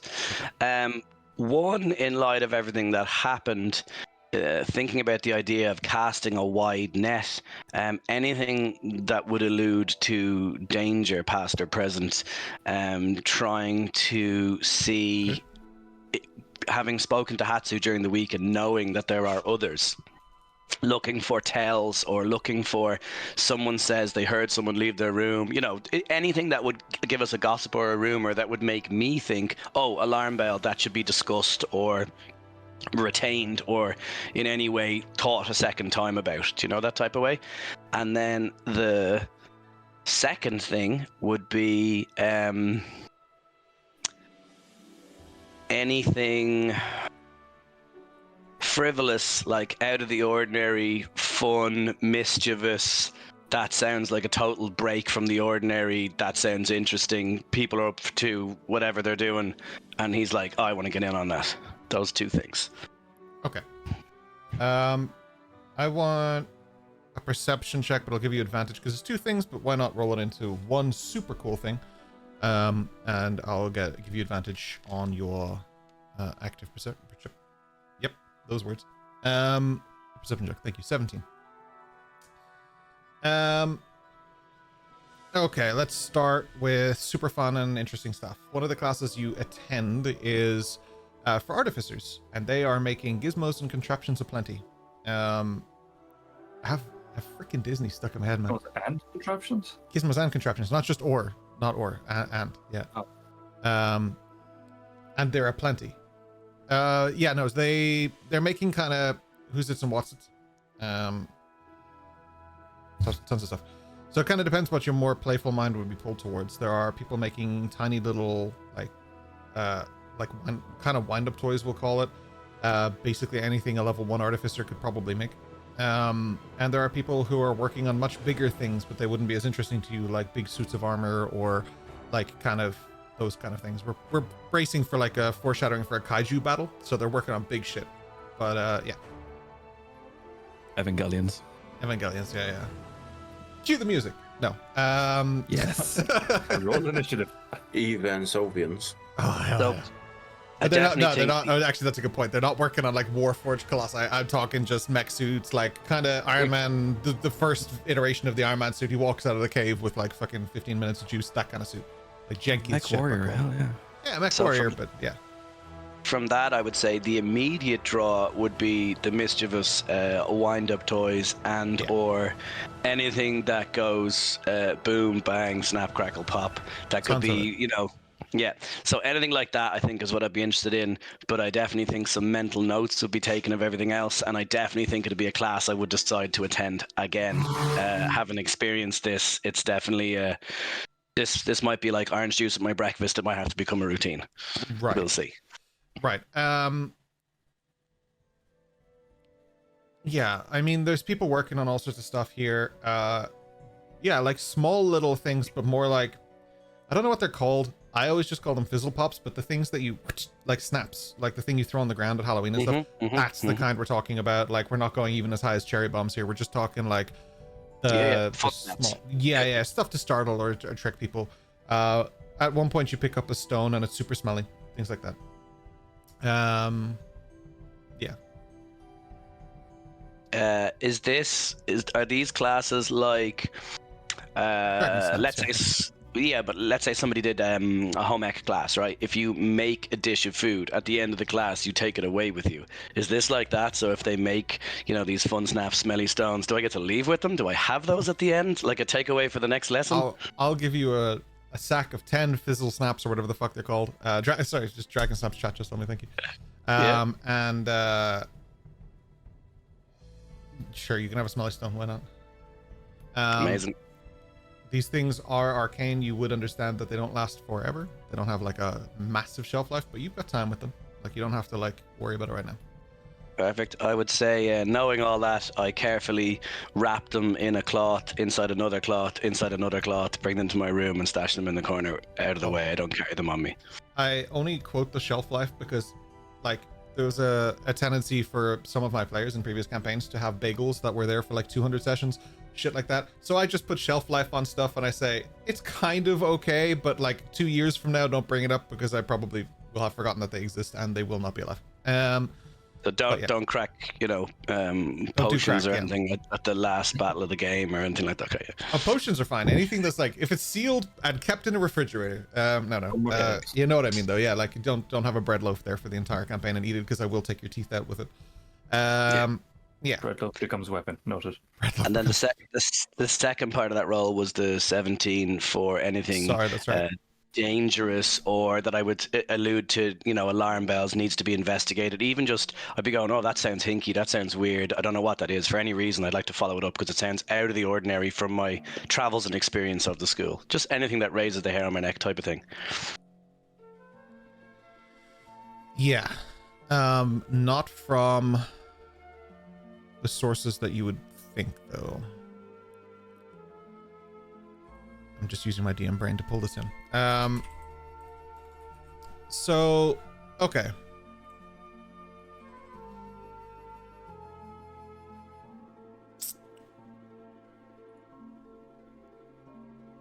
How do I put this? You are doing research in the library, let's call it. You're doing research to try and see if you can figure anything out. Someone did mention go to the library anyway, so you're just trying to figure all this stuff out. You are approached. It's gonna be Ram. Yeah, you're approached by Remington. He's the one with the historic knowledge for this.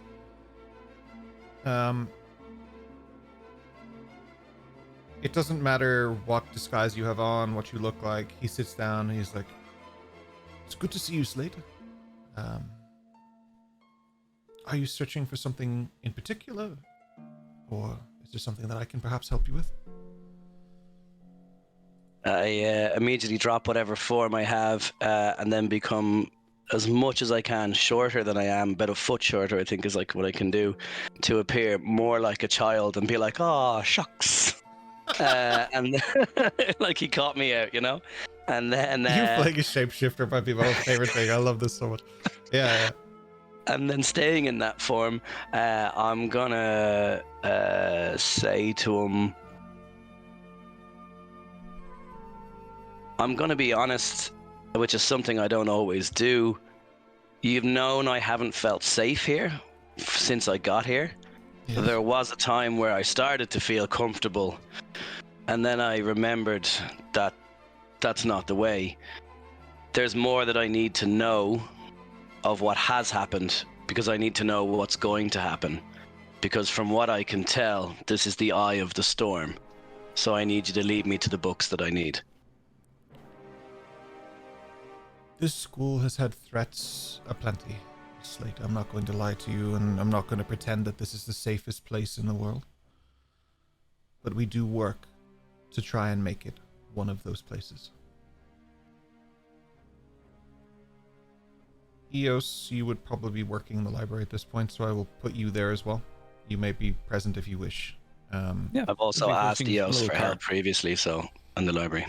Yeah, I mean, everyone can be there if you want, but I was just trying to think of who realistically would be there in case of like other ideas of thoughts or conversations. So, I'm not going to lie and pretend that this is the safest building in the world, and you already have come head to head with this. Literally, I've sent 2 heads away. But this is also not a dangerous facility where threats loom around every corner.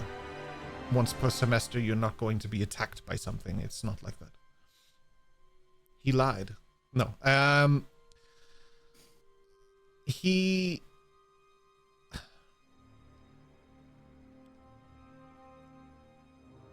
We vet who we train on purpose.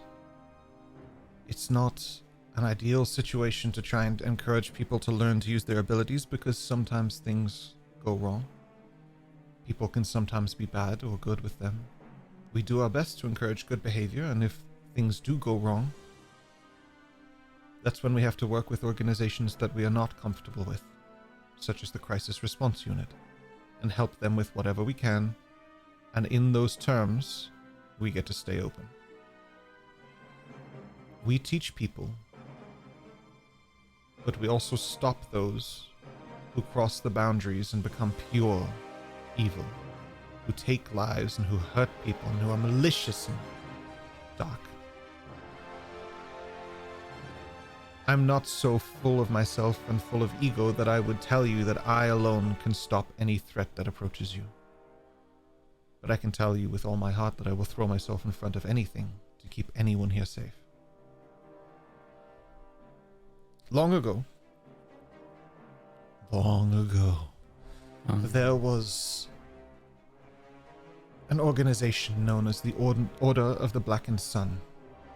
They are the preliminaries of what would eventually become organizations like the Crisis Response Unit, who hate, and I do not use this term lightly, they hate magical users.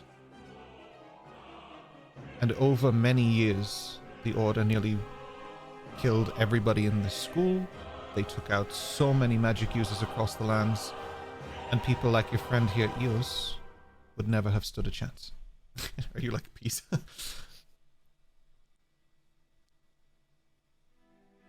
We had our battles here, and we fought hard to protect this place. And that is why we forged alliances that we needed to forge, such as those with places like the Crisis Response Unit, where we tell them, even if we have an inkling that something is going to go wrong, or someone will be bad, we are very upfront because we have to be. The safety of our students matters to us, not just from threats within the school, but threats like the Crisis Response Unit who wait on a whim and the slightest message to know that something has gone wrong to raid this place, because they would. This is why we have so many precautions. This is why we track things. And this is why we keep a record of who we invite and meticulously watch them. We take those who would do good, not just those who would do the least amount of harm. These doors are not open to everyone intentionally. We take very few people per year.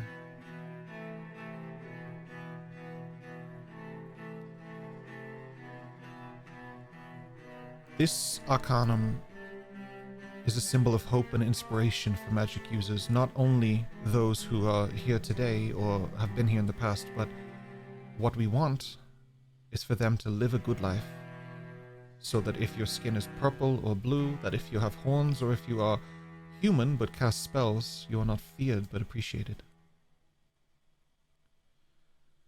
Organizations like the Order, before we defeated them, were a massive risk, and my ancestors fought hard to take care of that risk.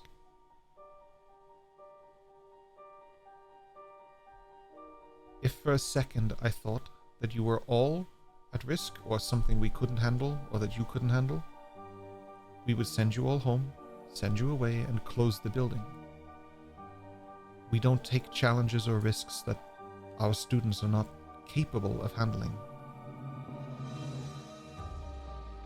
By now I'm sure you've heard that Boreal got injured in the last escapades, and we had a long meeting to determine if we should stay open or not, but ultimately it was Hatsu's guidance and his words that mean we are still here today.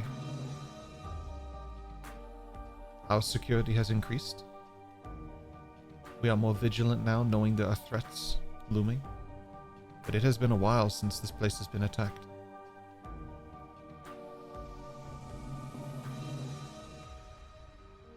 We don't hide the fact that race threats have come from this school, but we don't openly broadcast it either, because we don't want to encourage others to follow in those steps, to look at them like martyrs rather than what they are, lessons. Some of our past students sit in Scorchwood, and some of them sit in the dirt. We could not save them, but we do our best.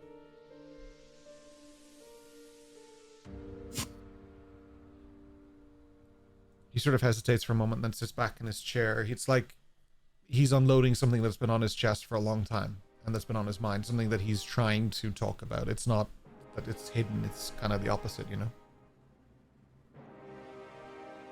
Sensing that the conversation is drawing to a close and that his energy and emotion is spent and he's thinking about everything that he said, still maintaining the form of the small child, I would say that I look a lot dirtier and more street urchin-y than when the conversation started.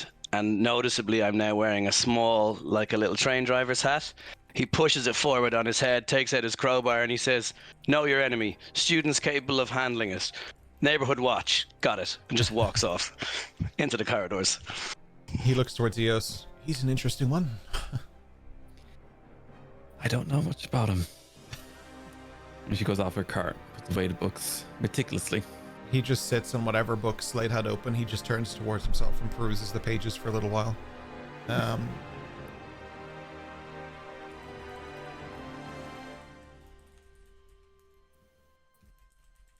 do you guys want to do?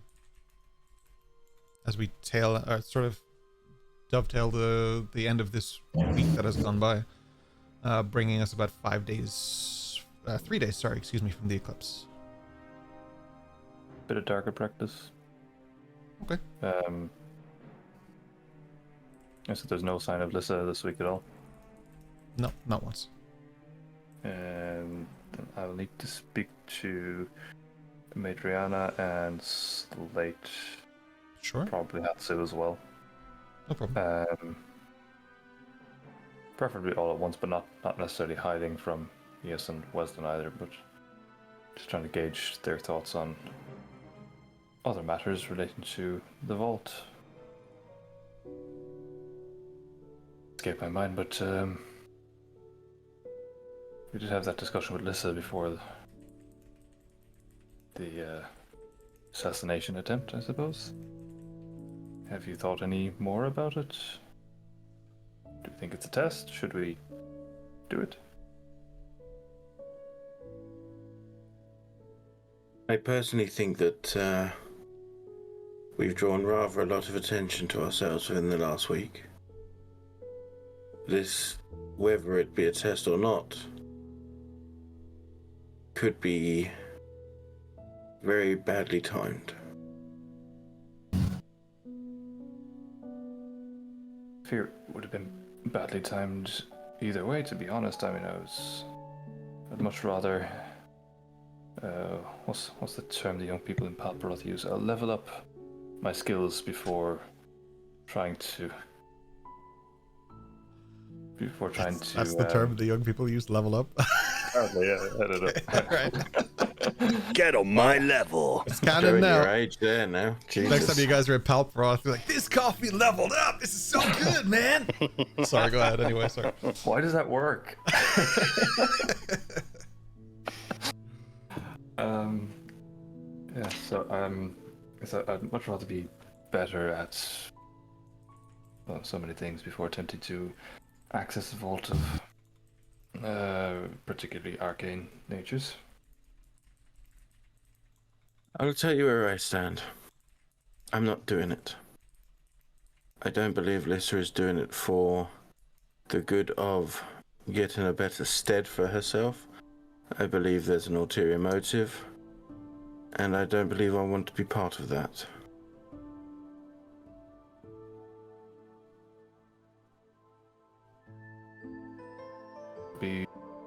But should you decide to do it, I of course would not be saying anything to anyone. I'm still conflicted.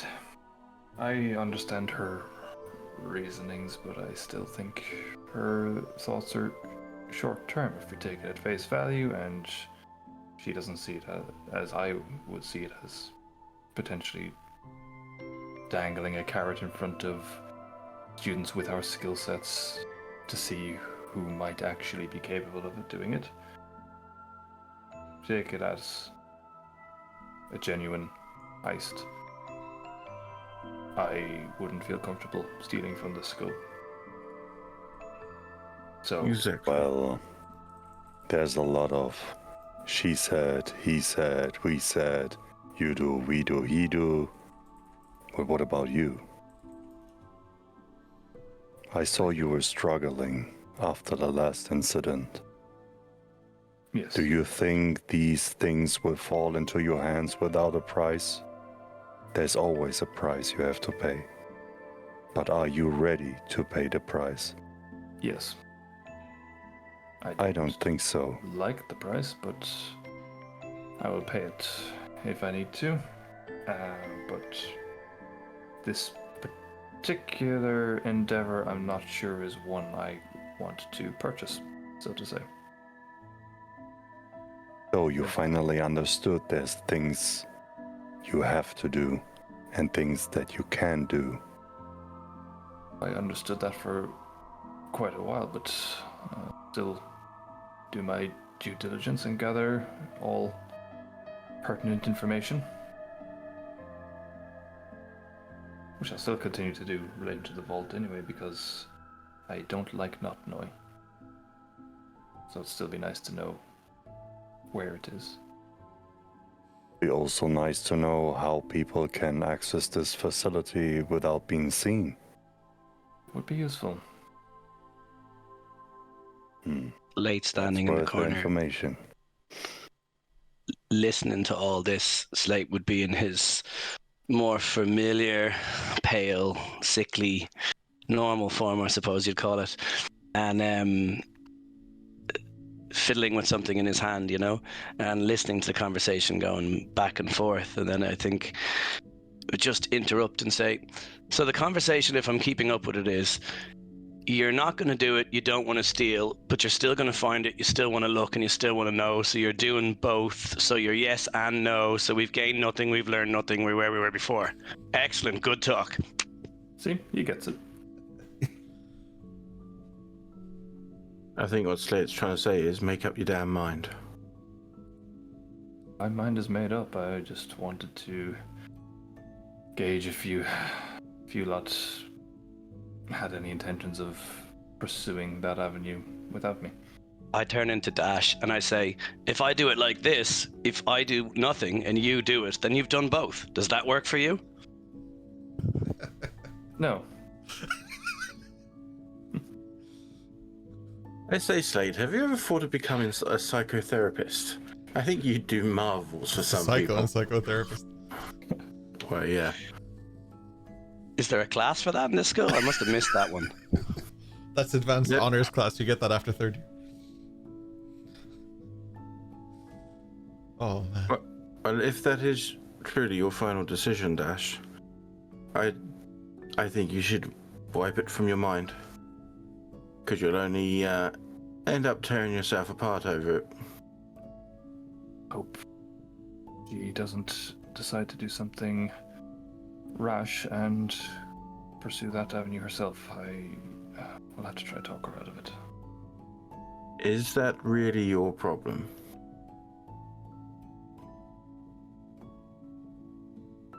In a manner of speaking, I do feel some responsibility for her.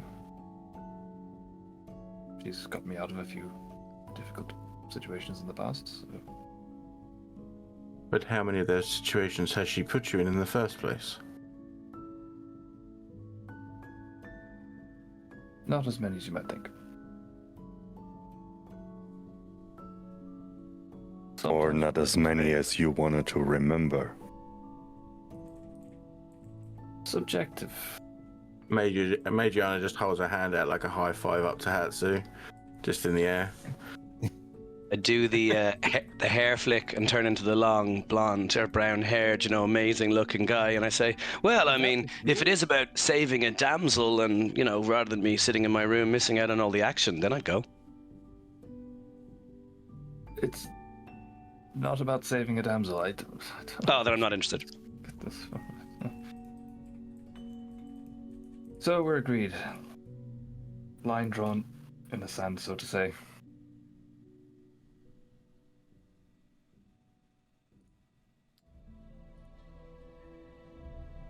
Cool. Hatsu, you would have noticed this. Probably a Madriana. But Dash, you certainly didn't. Slate, Of course. depends where you were looking. A voice comes from behind Dash. Are all of your friends this confusing, Hatsu? Ayami stands there. Well, I guess depends. He's quite confusing. But I think he's kind of sharing the body with different persons or something. There must be more than one of him inside.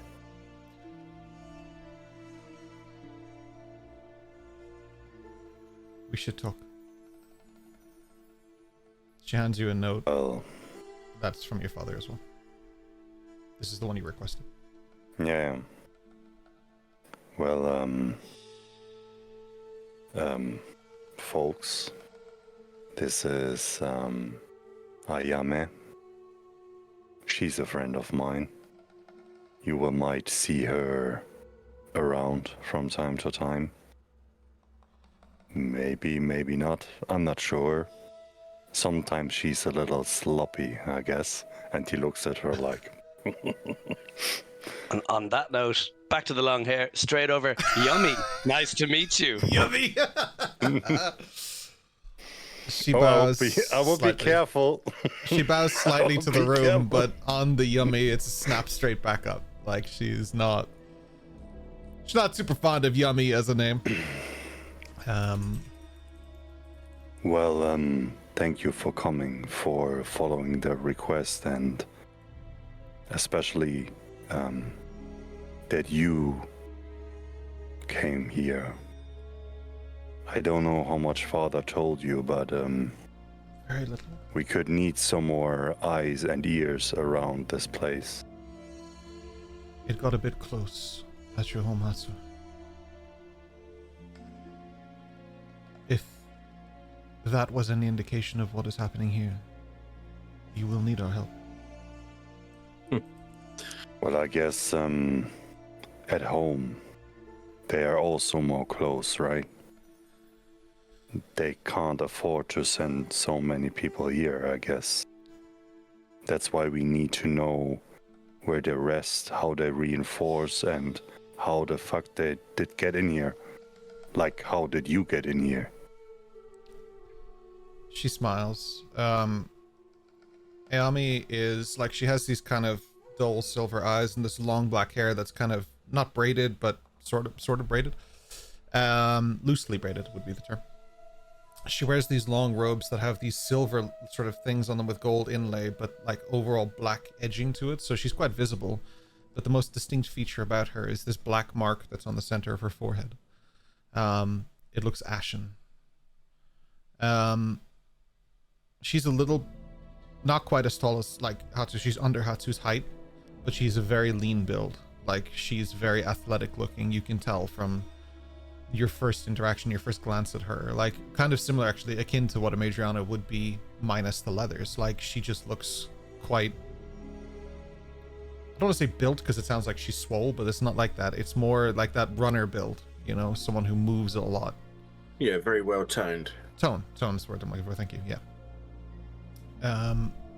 She wears this kind of like these white gloves and stuff too. So again, this would be something akin that you would have seen, I suppose, with Hatsu as well. Like, Hatsu usually have like gloves and like the robes and stuff as well. It's a little bit different for you depending on what you're dressed in, but like the clothing style looks very similar. Not the same, but like the influence would be similar in what they wear.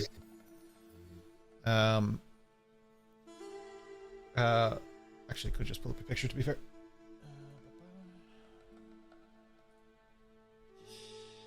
That should have worked, I think.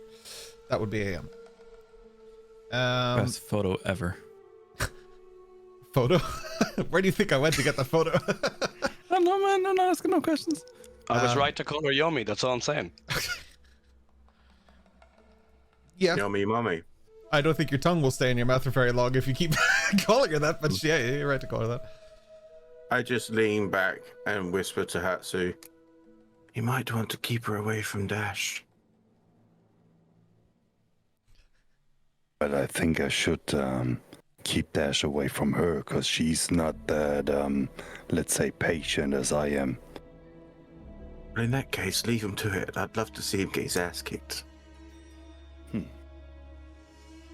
Meanwhile, Yami, pleasure to meet you. You too. And she kind of bows towards you, but less of a bow. Just replicating what I have done with Hatsu before, the similar bow. I don't take You are this the wrong familiar way, with but- our cultures? No, but I saw Traditions? Hatsu do it, so I assumed it was the appropriate. You do things without thinking or knowing what they are? Very often, yes.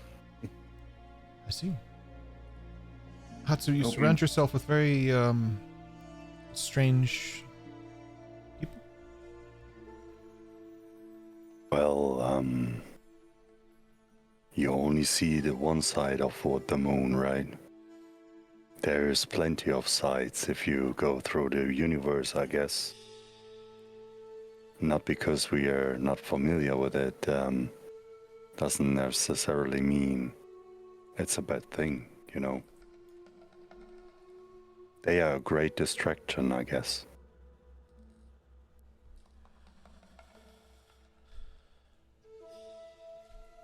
It's funny, actually, because Hatsu said here the other night that he didn't need any backup.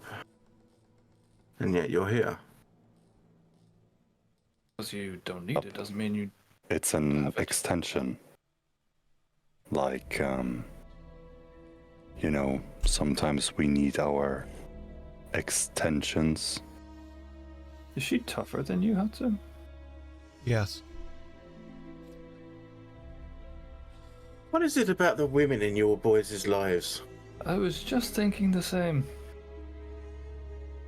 Just because she says she is, doesn't necessarily mean that she is. I proved her many times. She's giving up. And he looks over to her. Specifically, even in races, she doesn't stand a chance. This feels like Maybe an interestingly appropriate place to with the take you to school. performance, but not with anything else. I clear the circle. Take your stances then. She looks towards you, shrugs. What about if you both combine? 2v1. Yep. If anything, Slate Hatsu, turns into the small child, sits in the corner, and starts clapping excitedly. If anything, Hatsu, it's you who needs to. She, without hesitation, just shifts the robe, and it goes down, and she's wearing, like, kind of I don't know what the name for it would be. I'm struggling with names today. But it looks more like what would be, and forgive me because this is the most butchering way I can probably say this, but like the karate outfit, so it's more slender and stuff than karate would be, but it's like a movement piece. She's wearing something she can actually move in, with a fabric belt around it. Her sword is at her side, and it is somewhat traditional like Hatsu's, but Hatsu's is like, just in terms of even decoration that's along the actual sheath for it, it is Hatsu's is very, very beautiful. Hers is more ornamental, but it means something to her. She takes out her sword and she just simply flips it around and then takes a stance and a pose, but she's very more. Go ahead. While she's preparing and all that stuff, Hatsu tries to kinda in a speedy, super, Oh shit. how can I say, explosive power move, get the letter that he requested from his father. For I always forget his name. Remington, Yep. yeah, that's what he tries to do while she's like posting up and shit. Okay. She takes her pose, but it's not as like Hatsu's pose. When he does things, he's vigilantly focused and it's very tight. Hers is more loose, but this appears to be a stylistic choice of the martial arts that she had trained in compared to what he had trained in. Hatsu trained in a very strict and sort of stance. Hers is more fluid and open. It doesn't look any less prepared than his does, though. I'm just gonna go take a seat next to Slate.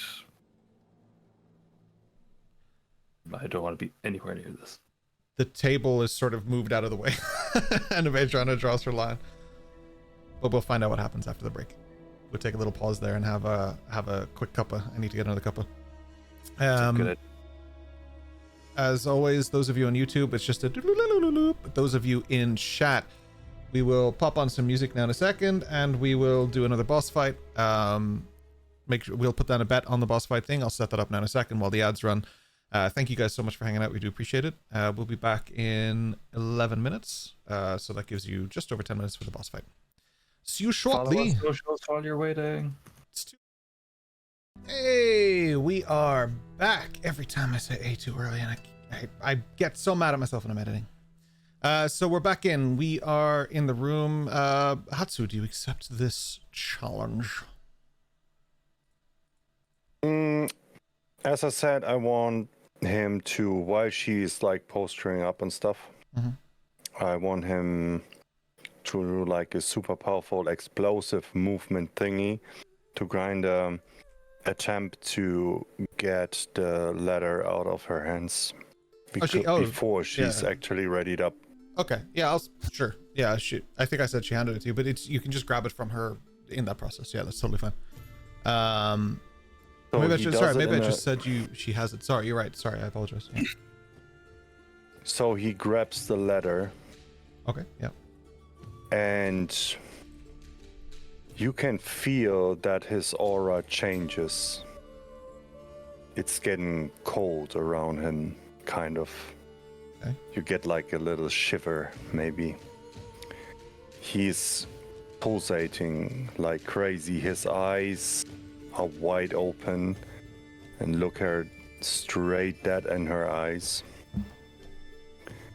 And he goes, "My brother almost died, and you think I have time to play around here? Posture up."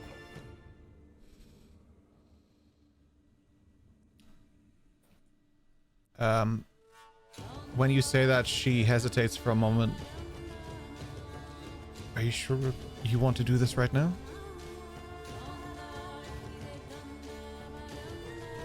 We don't have time to play around. We have to figure this out. And I command you to watch out for potential spots. They seek rest, they reinforce. You go out on a day's trip, you come back the next day, and you report every second night what you've seen. Is that clear? She nods. Yes, Otto. She sheathes her blade and picks up her robe off the ground. He bows like a little bit, and he says, "Onegashimasu," and he leaves the room. As you're leaving, she just calls out, "Hatsu, may I see him?" You may follow. She follows. She doesn't look at any of you. She keeps her head down low.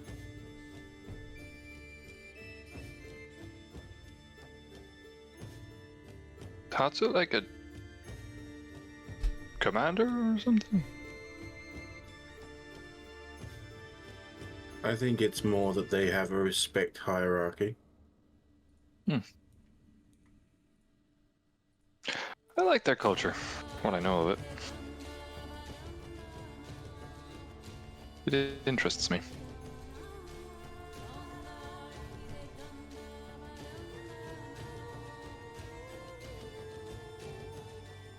I was kind of looking forward to that fight. Sorry, Slate, no fight today. Unless you want to punch Dash in the face.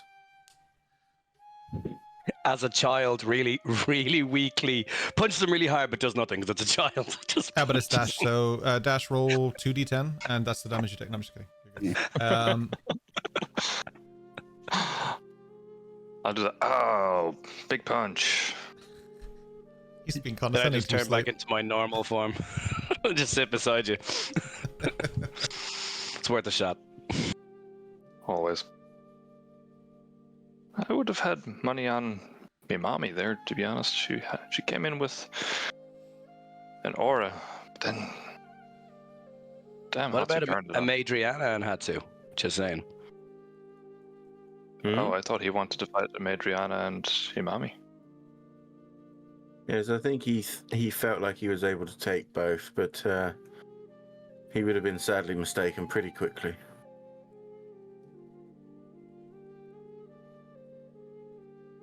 Hatsu, she's saying your shit. I think he left. Yeah.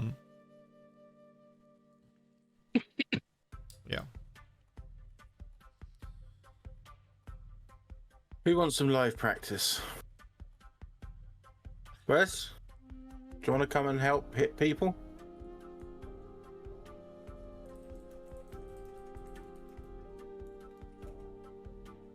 I'll take that as a no. Were you asking for Wes to help? I was asking Wes if he wanted to come and spar a little. He hasn't left the room all week. That's kind of her point. Sits there, his eyes closed.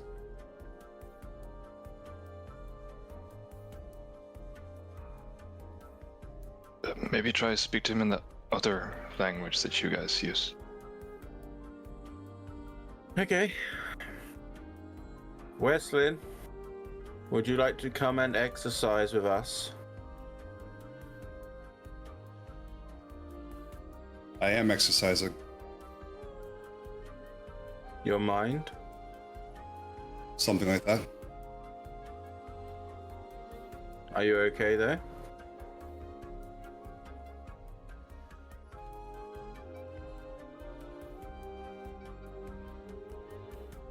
Never been better. How much is he lying? You can either answer or we can roll. Up to you.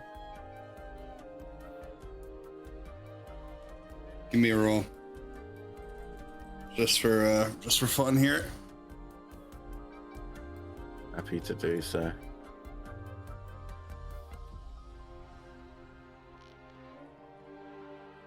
That'll be 18.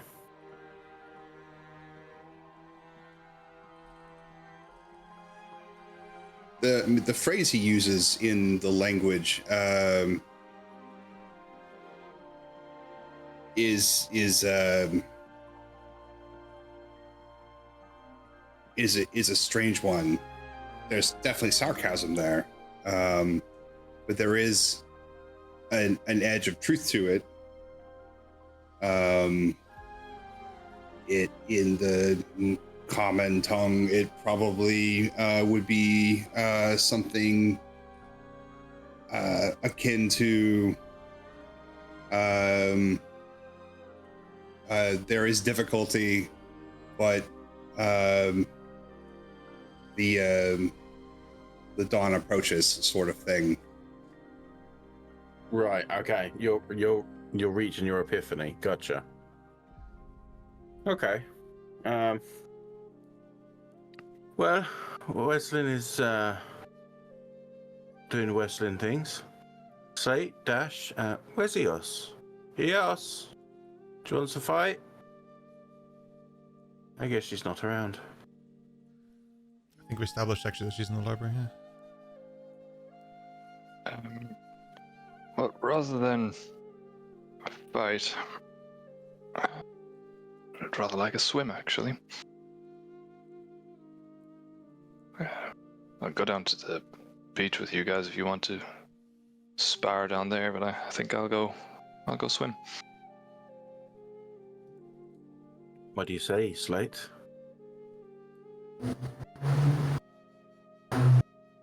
It's between sparring with you or staying here and drinking a beer. Well, why not bring the beers? We spar a little and then drink the beer on the beach as well. Beer on the beach sounds good.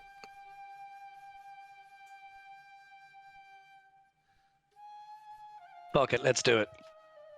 Hell yeah. I'll get my swimming gear. I'll be back in a moment. Just go and pluck out something suitable for swimming from the wardrobe. Mankini, no doubt. Of course. He's going full Borat. I'm gonna see if I can find like a bowl or something in the room, and then I'm gonna put it on the plate where we ask for food and stuff, and just say ice, and hopefully fill the bowl up with ice, so I can keep the beers cool. Sure, no problem. Yeah, that's absolutely fine. Sorry, I'm caught up in the RP of it all. I forgot. Sorry, I have to speak into the microphone for people to hear me. Yes, that's absolutely no problem. Yeah, head down to the beach then with our basket of cold brews and Dash's thong. Do I have Top Gun music? This is absolutely Top Gun This is scene. Top Gun, yeah. I'm gonna purposely take a few beers away from the ice. I'm gonna tie them with string, and I have a pitton, so I'm gonna put the pitton into the ground in the beach and the string into the water, so the bottles are tied to it, but in the water. But they're in the sand in the water, so they're not floating as such. But the cold water, the current of the water, etc., won't take them, but it'll chill them as such. Yeah, so you guys head down to the beach for fun. Oh my gosh, I didn't even know you guys could have fun. If I could, I might just point something out that they might have noticed before. Madriana might have. Slate, probably not. But Dash is fucking ripped. Like, he is, like, not swole, but, like, this dude is fucking shredded. You know, you can tell he climbs a lot. That kind of broad back. We had a conversation today actually where I compared him to Glenn Powell. So like that's what I have in my head is just like that level of jack. Actually, speaking of Top Gun, like that level of jacked, like where he's like, yeah, He's It's got kind his of- own back wings. yeah. Yeah, it's kind of one of those where it's hidden under the suit, so it's kind of would catch you off guard a bit because you'd have no, from what you see in the school, you'd have no reason to see this from him. Yeah. So, Oh, absolutely. she would hit me on his chest. Yeah. Yeah. It's chat sass and dash again. Yeah. Always. Always, yeah. Yeah, no, it's. Yeah, I would imagine you being like I just can't get Glen Powell out of my head now for Dash. Like that is just if That you're works talking about perfect. Dash, that is just what it is in my head now. Yeah. Yes, So, enjoy your swim. back in a moment. Enjoy your swim in this haunted mansion. I'll change the music. now. Okay. But Apparently, it's just I don't know why we're haunted.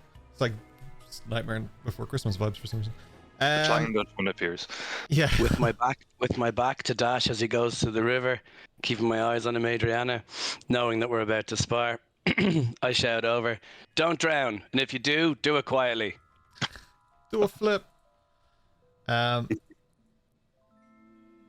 Yeah, you guys go down and like so you're going for a swim. And Madrona, what is your vibe? Because you're like heavily armored, right? So you're not heavily, but like well, we could say lightly armored, I suppose. Yes. Lightly armored would be pretty precise. But you're like for the beach. This is like overkill, which is I Yeah. guess her vibe. So as we just Yeah. determined, Yeah. So Slate, how do you want to do this? Do you need a bit of space, or do you like to get up close and personal? I've no idea. That's not really my thing. I've seen it done. Let's just figure it out. So I'm going to turn into Dash specifically and take out my rapier. At this point, we've seen Slate do magic, right? Mm-hmm. Okay. Okay. The couch specifically. Yes. that's right. Yeah. that's right. Yeah. I was trying to remember. I was like, when? I knew Okay, we yeah. had. I just couldn't remember exactly. Okay.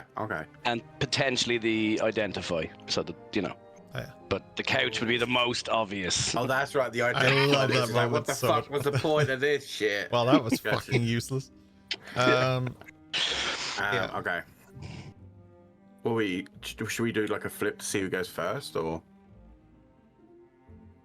I mean, I guess we just roll for initiative, and that is the flip of who goes I first. suppose, yeah. I'm cool with that. Yeah, Okay. you guys can roll I mean, initiative if you want. you're going to win that one, but anyway. I don't know about that. We'll see. And Oh, there's no combat encounter, so I can't. Then just roll a dexterity check. Which is And I guess add your proficiency if you're proficient in. Yep. Okay, so Just because we're doing initiative rules. so that's my. Oh shit! Is that a natty? Nat 20. Shit. I seem to get the nats for combat. Good luck, Slate. I guess I'm first. I'm not even going to roll. No, go for it. Maybe get a natty as well. Yeah. Oh It's yeah. not going to happen. I believe.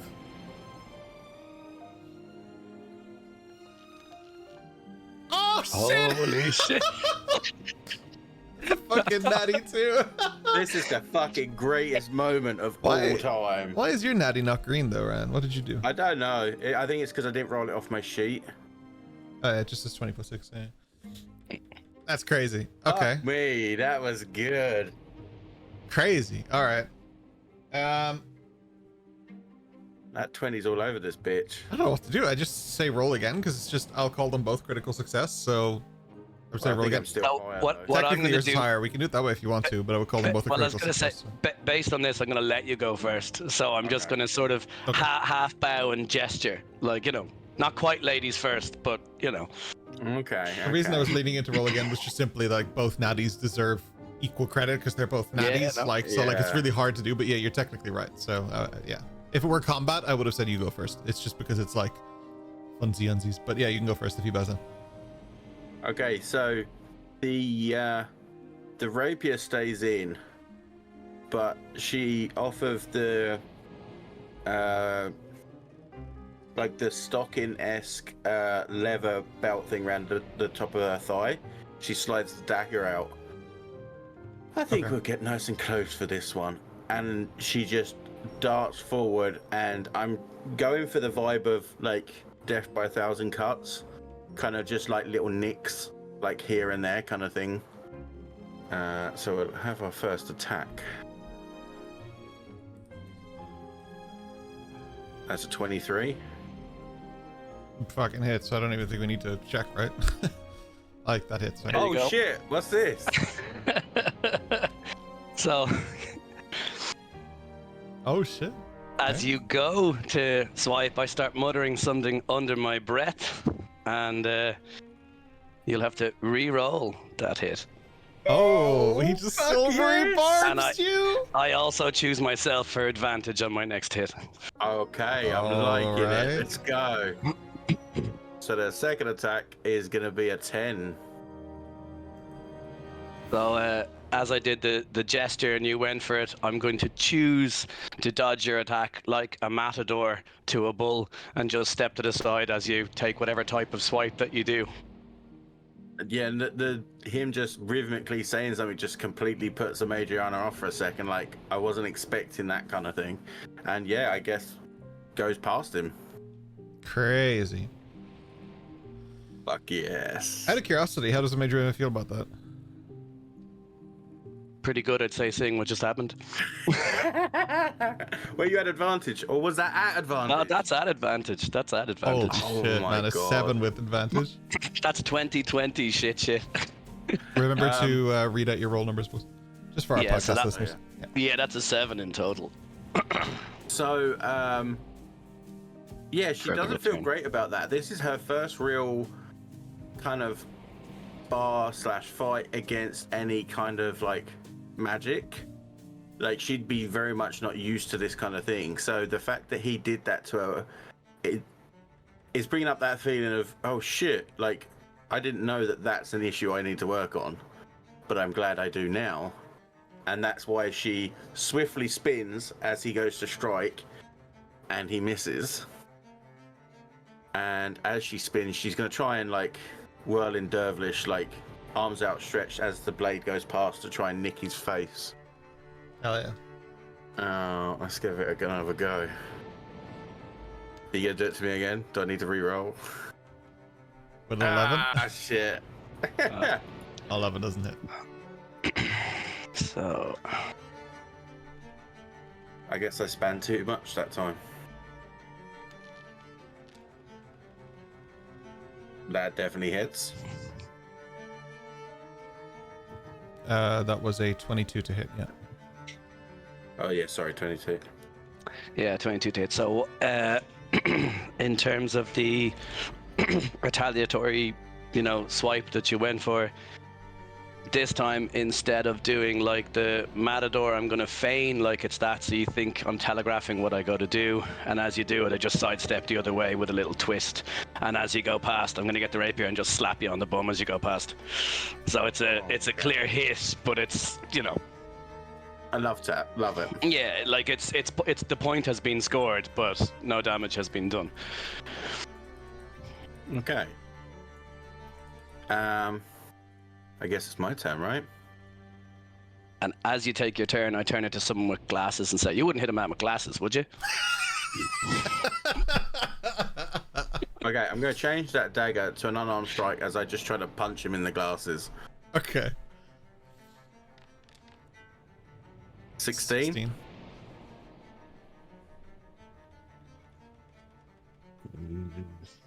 16 would hit, yeah. No, Yeah. Physical attacks would not be my usual standard play. I'm going to choose to do again. I'm going to choose to do silvery barbs again as a reaction. You're such a dick. Be rude not to. Be rude not to. I love it. Wait a minute. So let me. And again, myself for advantage. Oh, for fuck's sake! 8. Nice. 8. Yeah, he got. He stopped me again. So then, again, I'm just going to step out of the way and then just go for another unceremonious swing. No. and absolutely whiff it again. Rolling an 11 in total. And I say, I'm really not used to this, but let's keep going. I must say, so far out of everyone I've faced, you've given me the biggest challenge, and I appreciate that. There's a slight bit of gritted teeth with that. How does she view magic? Like, because this is, yeah, like you said, her first encounter. Is this like fair fighting to her, or is this like underhanded? And if it's underhanded, aren't your moves also underhanded? Like, I have so many questions. Like, this is almost like devil talk to her. Do you know what I mean? It's someone whispering something like weird about in it, your yeah. ear. Yeah, like it's like she's seen magic. She knows magic. Yeah. But she's also very much from a world that's scientific and physical. Yeah, 100%. So this is a little bit. It's unnerving how easy he is able to disarm her. Counter to that though, how's Slate feeling about this? Like, he's fighting someone who is purely martial, but he gets to use his abilities and be a part of this and not like take it head on. How's Slate person? Well, I think it's clearly evidenced by what's happening so far that his innate ability is something he's much more comfortable with than the sword in his hand. Yeah. You know, what remains to be seen is whether the love tap was on purpose or was him actually trying to do damage. Right. That has to be deciphered. But he's definitely, you know, while proficient, inverted commas, he's not great. He doesn't have the experience with it that he should. Okay. He seems to react more on instinct, on adrenaline, and in the moment, and he's better doing rather than thinking, because when he thinks, he tends to overthink it, and that's when he overcomplicates it, and the timing is off. Yeah. Thanks. Sorry, I just wanted to more probably for me than anything else. I was just curious what the vibe and energy was here. Medjana, you're up, I believe. Okay. So let's do my attack. That's going to be a 17. Yeah, that hits. Yeah. I believe hits.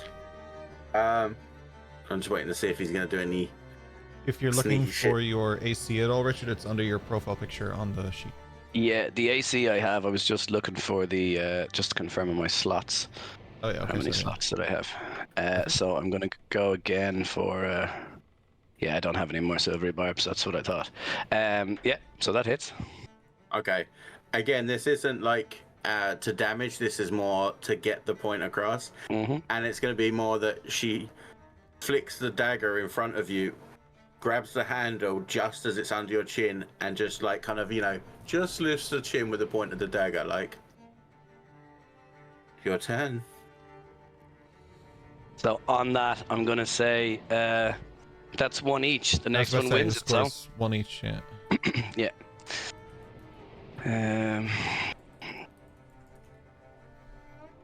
I have no freaking reactions. Give it time. Yeah. Hits. What was it? Sorry, 15? 15, yeah. So then I'm going to go for, you know, again, a telegraph a move and then feign and do something else. And then it's going to be one of those, you know, the blade stops at the neck type of deals. And then I'm just not going to make contact at all, just nod. And then you think I'm going to go bow, and instead I just throw the sword and start walking towards the bear.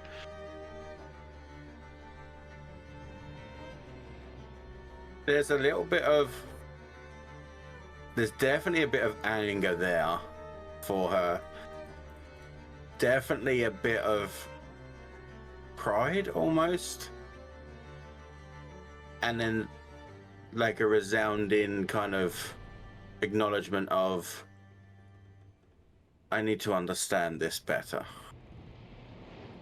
While that's crossing your mind, I would then have returned with a beer each, and I give you a beer. At which she happily cracks open with her dagger and starts drinking. And then, I must say, I'm not quite used to such tactics. I wouldn't mind. I wouldn't be angry if you felt so inclined as to help me maybe understand these things a little more. I think that goes for both of us. My technique is not what it could be, what it should be, and I don't know that I have the patience or the time to be as good as I could be. But perhaps with your help, I could get there.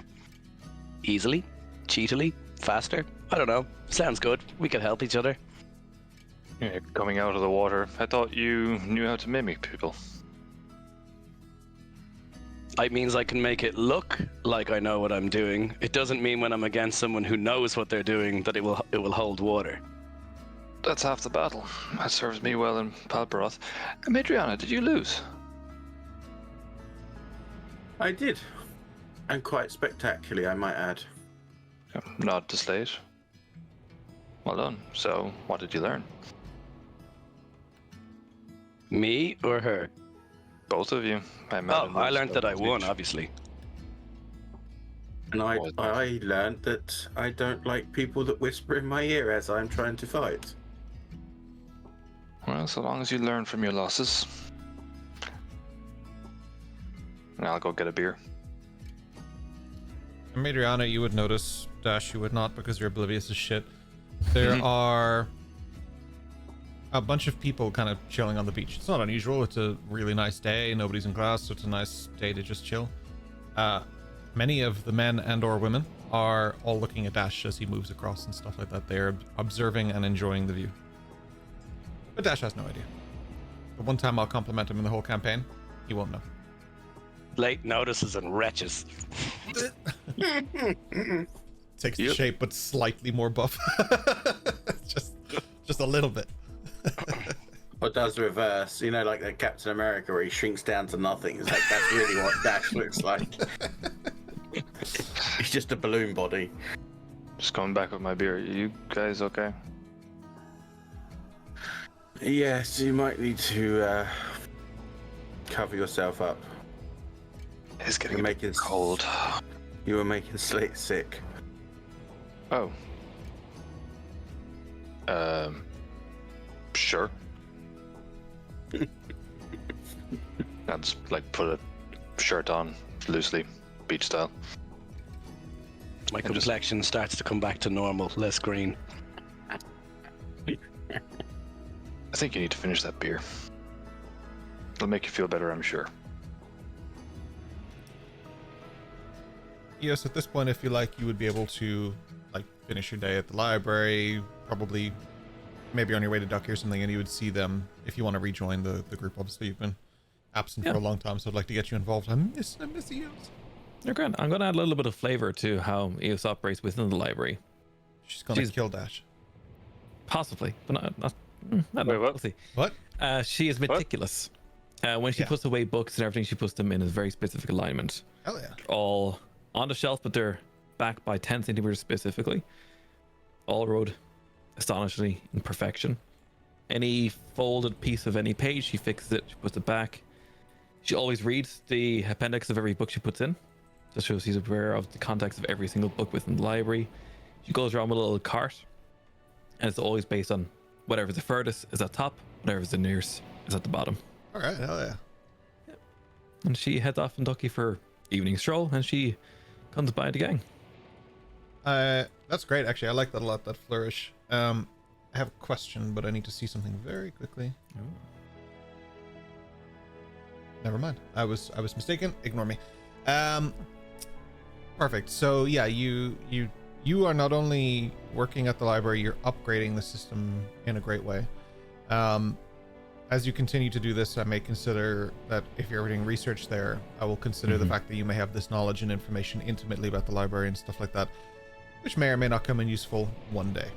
So just remind me of that I said this, because I will forget come 5 minutes from now. So let alone 20 sessions from now, when you're like, I built this library with my bare hands. Like you're just throwing down. I'll write that down. You have to Yeah, just take that, please.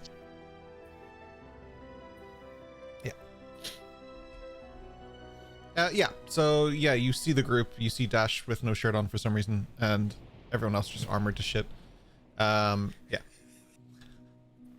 wave to EOS. She is on her horse and she waves back to you, but she's frightened of your appearance. Oh no, wait, when is EOS arriving? Because I might have a shirt back on at this stage. No, you don't. No, fair enough. Okay. We need to sell merch, man. You don't. I just realised Sitting there subtly flexing.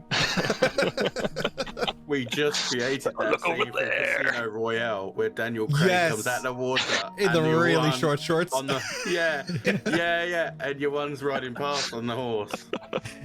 It's like an Old Spice ad. Somebody make it a thing. I need to see. It's perfect. Oh my god. It'll be Shaq Fu with a meme, I'm sure.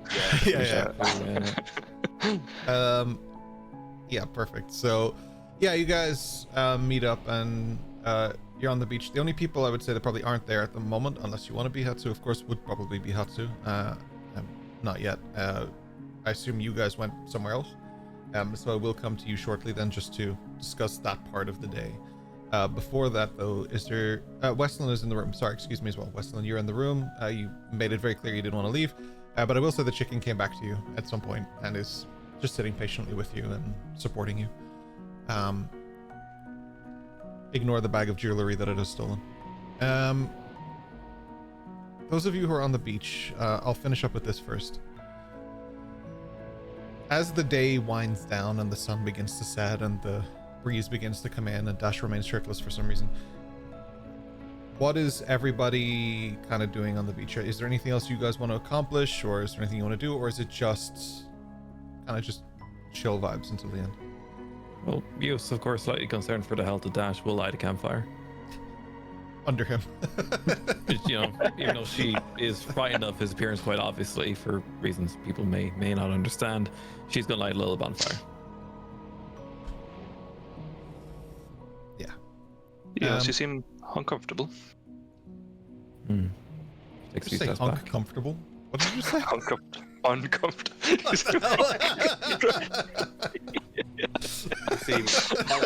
Wow. He's just like flexing in his sentences too. Sorry, I completely misheard that. Johnny That wasn't even on Bravo? purpose. I'm so sorry. Johnny Bravo on the beach. Like, hello, mama.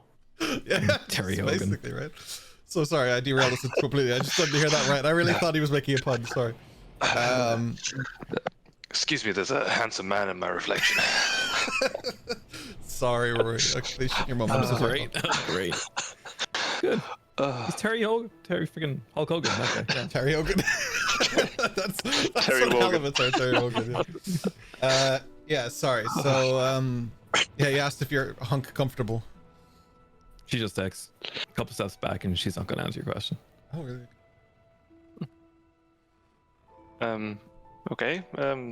Thank you for the fire, though. It's very much appreciated. Dash is We'll kind get of sick. sitting with the beer. Why didn't you swim in your clothes this time? I wasn't jumping off a boat in the middle of fucking around this time. I was just actually swimming for enjoyment and exercise. You swim for enjoyment? Yeah, absolutely. It's great for working out the back muscles, core, keep myself limber, flexible, strong. The more he talks about his body, I start playing the lute really loudly to drown out all his conversation about his body and himself. Regardless of how it sounds, I'm just trying to play loud to cover his voice. Just an I haven't got 18. hands, but I grab 2 daggers instead and start Like playing the like spoons. Yeah. There, even though you Love guys it. are doing this, there is a noticeable, like, people have moved closer to your group to kind of just look at the situation and mostly Dash. Festival vibes, big fire, music going, someone's Beers around shirtless, the people are place. drinking. Yeah, Dash is shirtless, even though he's tried to get dressed. For some reason, the universe just won't allow it. His shirts all of a sudden become too small. Ace is going to make sure Ducky kind of sits down on the ground and she's going to lean against him. Ducky lays down and like does that sideways lay that horses do. That's really concerning, but it's totally fine. They're not dead. And you do the Ghost of Tsushima moment of just like laying back on the horse, kind of just sitting Yeah. back. I love that moment. Ghost yeah, of absolutely. Toshitsuku. Yeah, that's our version. We're gonna release that mobile game. Yeah. Yeah, like college party vibes, definitely. Yeah. Be careful she doesn't sink into the sand there, Eos. No, he's fine. You take it. Strong. What are you talking about? For the record, I'm very eco-conscious, and just for no other reason, I definitely go and take my pitten back out of the sand and my string that I use to hold the bottles, and I leave no footprint. I take those bottles away. It's not so I don't want to leave my gear behind. It's definitely because I'm 100%. eco-conscious. Eco-conscious, Yeah, like, yeah, that's Leave no trace, people. he always I has mean, it like tracks. It tracks. He's a man of nature. Wes will tell you. He's not here, but he would if he was here. he has a like reuse recycle tattoo on his arm, and 100%. yeah, you guys stay on the beach and have fun. The fire crackles on and the waves crash for hours while you guys actually have an entertaining time. I would like to talk to Mr. Westland. Talk to me a little bit about your time in the room. You basically spent the better part of a week here, post classes, or I don't even know if you attended classes actually. What Has anything changed at all in the space during the week? stain was presumably cleaned by now, although nobody mentioned it, so maybe not. Yeah, I'm assuming would not have let that happen unless somebody insisted. Okay. Because I want to know at the end of a week if anything has changed with the stain, with the room, the layout. The only things that have changed are the things that people have influenced directly. So given the fact that nobody has said to me we're directly influencing this room, I'm going to say no. There were things like, I know at the very beginning of this, like Slate had his psychotic toolkit out to like torture people and stuff. That's gone. He talked about that already. He put stuff in his room. He's talked about that already. But in this room specifically, from that night until now, nothing that I'm aware of has changed. Someone can correct me if I'm wrong, but nothing that I'm aware of has changed. The bowl? Oh, that's right. Yeah. Sorry. Yeah, you're right. That's it. Besides that, nothing has changed. But you witnessed that happen because you were in the room. So for an entire week, Would we have cleaned up the stains, maybe? Well, he just said he wouldn't have let you, so. Oh, okay, cool. So, I mean, you could insist and he's not going to stop you. You guys are violent. He doesn't want to get in the way of a blade. Doesn't want to tussle, yeah. Yeah. But assuming that, aside from those things, assuming that the shape of the room hasn't changed, color of the room hasn't changed, No. the clothing hasn't changed, nothing has changed. So I've spent a week cataloging complete lack of change in this room. Yeah, a distinct lack of change, absolutely, yeah. We've been on this island for 2 weeks now, correct? Yeah, pushing the third one now. Yeah, we're pushing the end of the third one, sorry, now. Like, this is 2 and a bit weeks, yeah. There's definitely a smell of rot coming from Slate's room 2 weeks later. Just the only thing you might notice. He will go investigate the rot. Oh, really? Okay. You push Slate's door open. Richard, could you describe to me the vision that would be before Weston? So the room, when we first went into it, although you didn't take one, you'd probably be aware what they look like. My room looks more or less the same as if no one has ever been in it. The bed has only once been slept in. By a Minotaur, there's no... I think, as well, right? When you stepped in it, you were like huge, so like it looks dented and so shit, it's all fucked up. Yeah, exactly.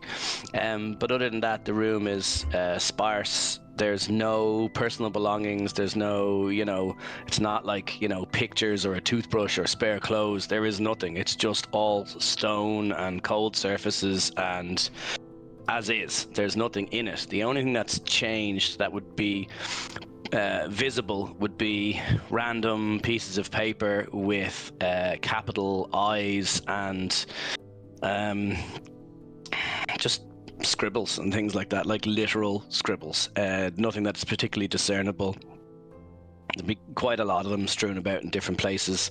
And then as you were to follow your nose around by the window and into the the bathroom at the side, and the sink, you would find that the mirror above the sink is cracked, and that there is a small stool by the sink that has a handkerchief on it, and folded neatly within it is the food from our first day, which has been slowly rotting, and beside it then there is more paper and a pen and various notes, much like what you had said about making note of the room.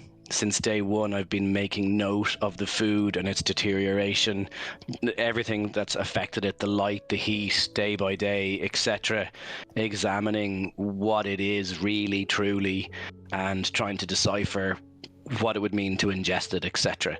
It would be quite obvious that they were the notes that I was taking, that I was trying to do tests on it, and trying to see, would it rot naturally, would it deteriorate naturally, what would happen to it, etc. And then, yeah, that's it. Like I said, very, very Spartan. So nothing, you wouldn't have to investigate to see any of this. These are the only things to see. So they're clearly visible. Are the scribbles actual nonsensical markings, or are they just very poorly written writing? Have you ever seen a toddler draw a picture where it's just a mismatch of lines that just looks like that? That's just what it looks like. Is there anything to be established from those scribbles at a glance, assuming Westland isn't walking up and reading them? That kind of thing, at a glance, exactly what I'm saying. It's just that they look like a whole pile of random marks on a page, loads of scribbles, lines, just marks all over a page. There doesn't appear to be, at a glance, any kind of pattern or any kind of anything. That's what I'm asking. Excellent, thank you. Yeah, but the chaos of that is definitely something that he's interested in.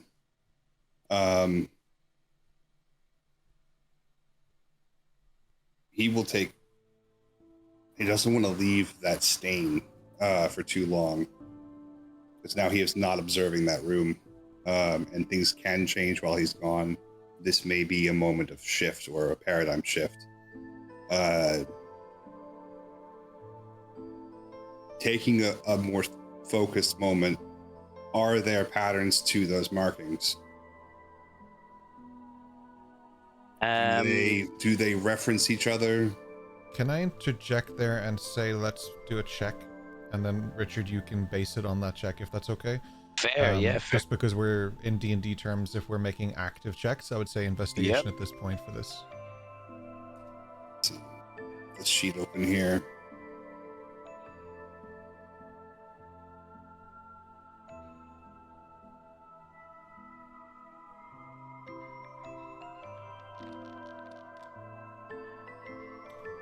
So that's 13.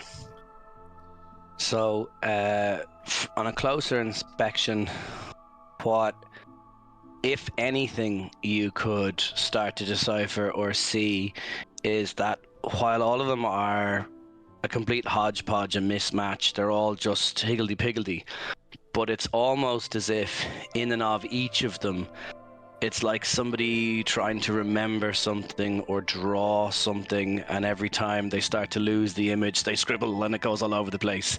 But so the original image or the shape or the whatever, each one is, it's like if they were trying to draw a circle, and every time they drew the circle, there's a kink in it, but in a different place on each page. And every time they start again and go ballistic and start again and start again and start again.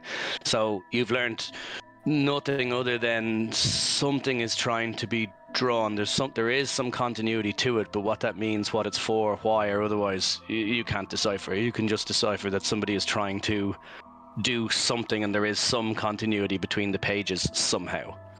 Would it be fair to say, using Westland's own language in this sense, it's almost like the dream that you're kind of forgetting? You're trying to write down a dream that's just disappearing from your mind, so you try and do it again and again, but it's different aspects of that same dream. Would that be fair?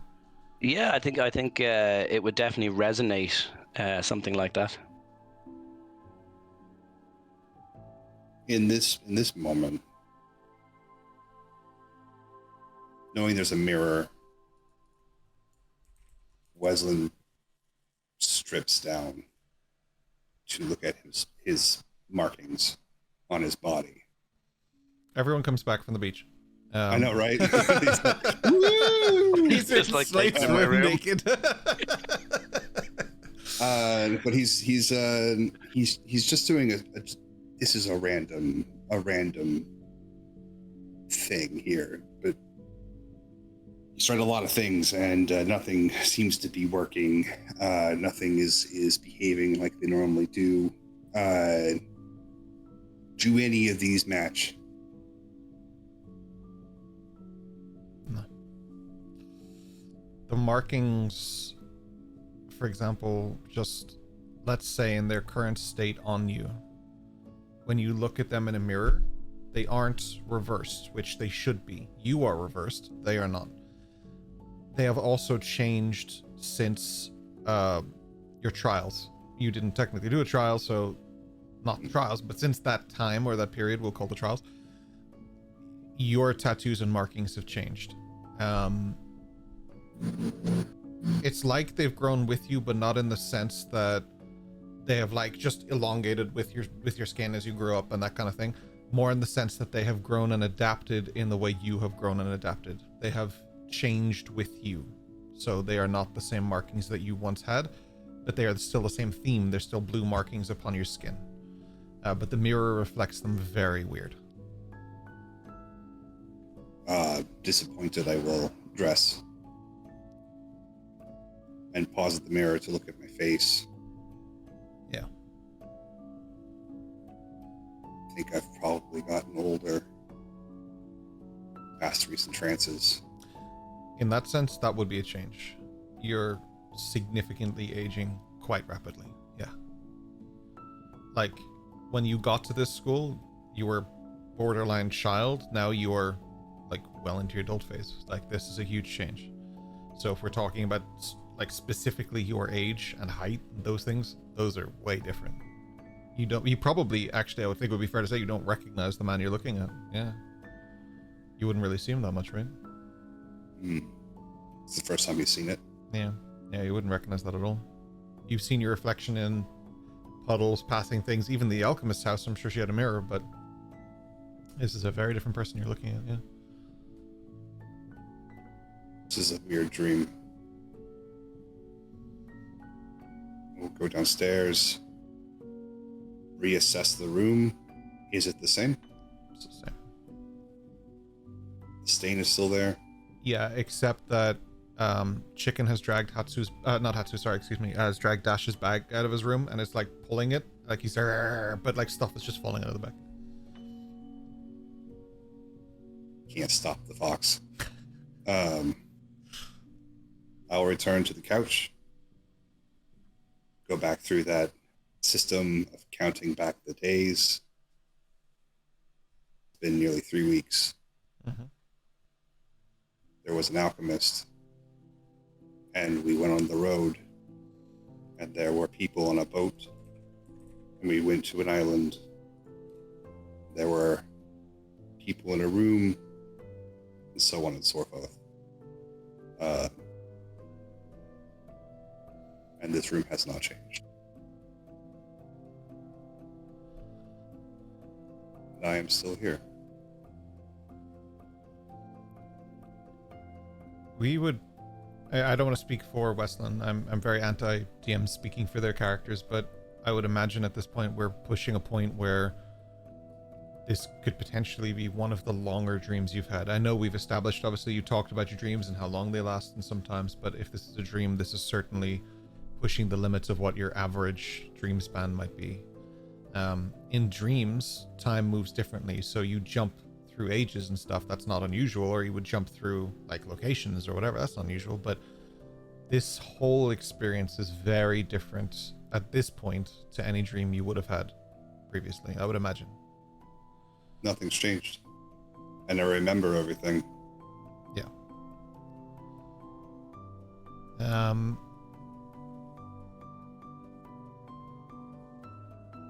Yeah.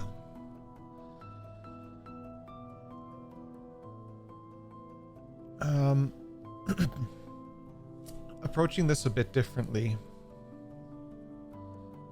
Nothing has changed, but I would go one step further and say it's occurring to you that nothing has changed outside of these doors. You're still on the island. You're still in the school. The banquet hall still looks the same. The classrooms look the same. The stairways look the same. Like, the further out your brain thinks about this, the forest is the same and stuff as well. It is just like, it's a consistency that you're not used to, I think would be the word I'm looking for here. It's just, there's just something, whether or not that's unnerving to you, I don't know, but that is something that is dawning on you. Deeply, deeply unnerving. Yeah. Where the fuck did the summer go? And I will wait till the week is over, till my next full trance, to emerge and see if I can't approach this from a different angle. Clearly, this is all very wrong. Maybe this is correct. I don't know. Yeah. You return to your seating position. You continue your, we'll call it, trance-like state as you try and relive and repeat these things to yourself.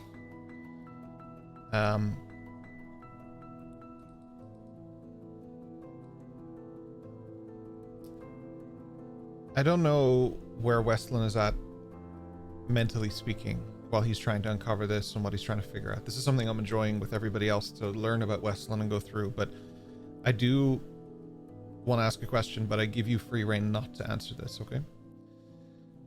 When it comes to Westland trying to uncover these things and figure himself out and find his balance, find his place, find his anchor, right?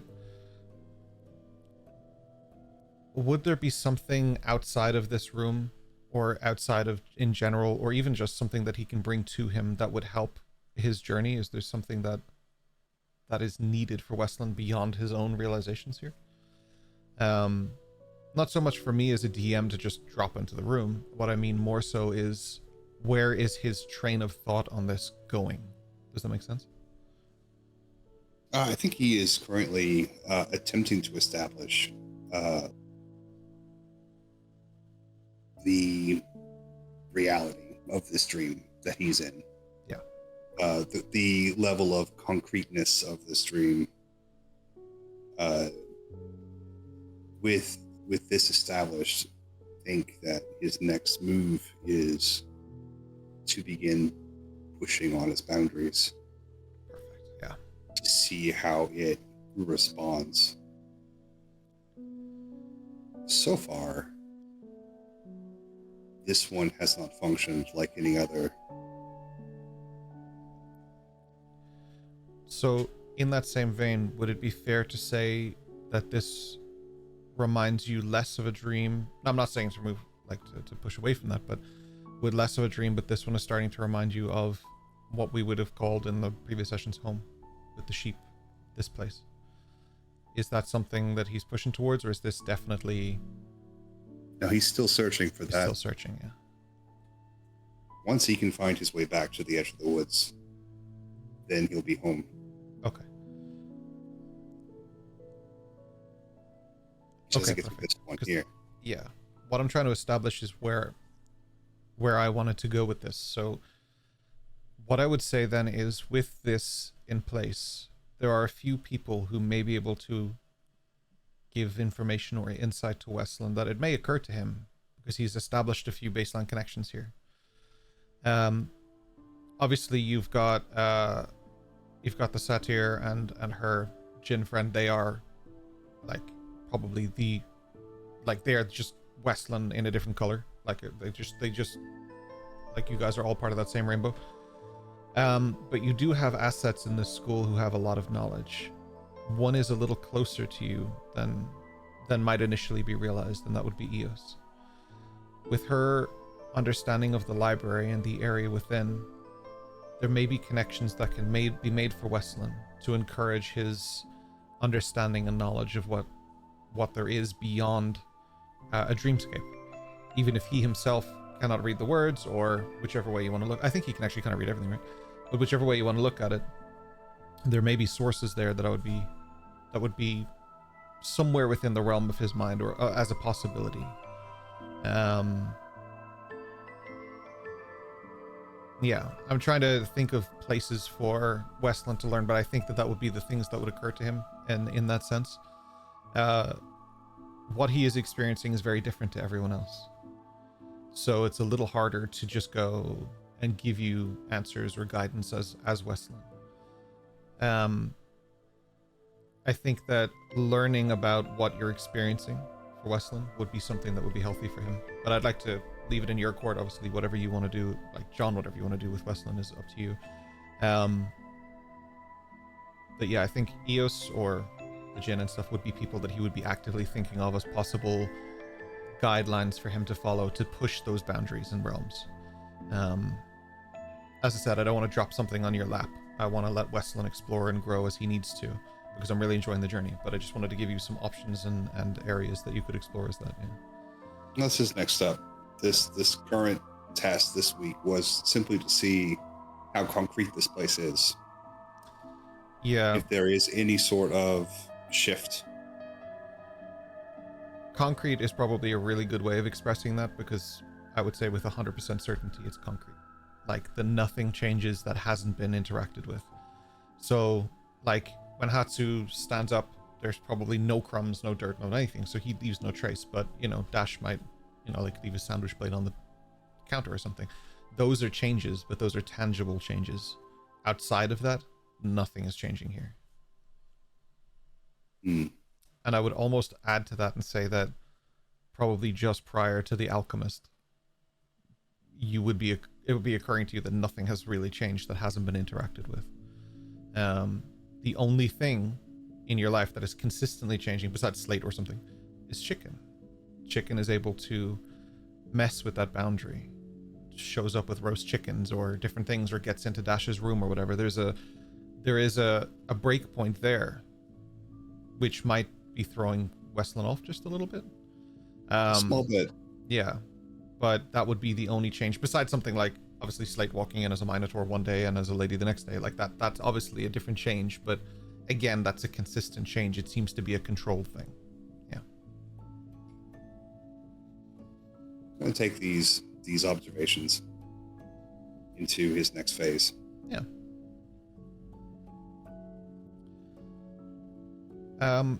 Yeah. I'm going to jump to Hatsu now in a second. And at the end of Hatsu's moment here, all of you will be able to mark off a long rest as the end of this week comes. Just as a reminder for those in chat, we are playing a different rule set. So a long rest is a week of minimal activities, and a short rest is a day. We are playing kind of hardcore rules here, and I will put up a list of rules on the website. But just for those in the game, you guys can probably pretty much mark off your long rest here. I would say, Busy, you just hold off for a second, just in case you do anything crazy or you get your head cut off or something. But other than that,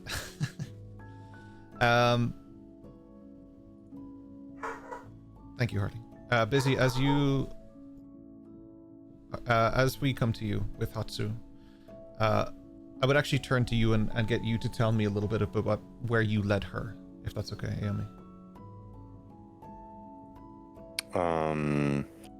He was taking the lead. She's following. Yeah, so where did you lead her?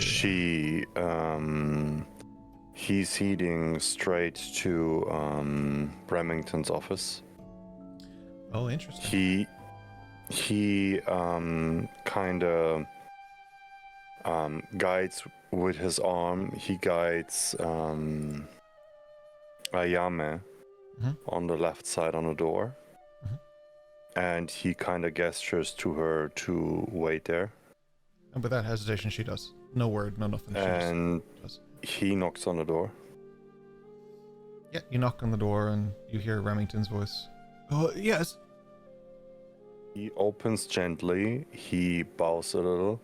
And he says, "I'm sorry for the interruption, but I have a very urgent letter for you."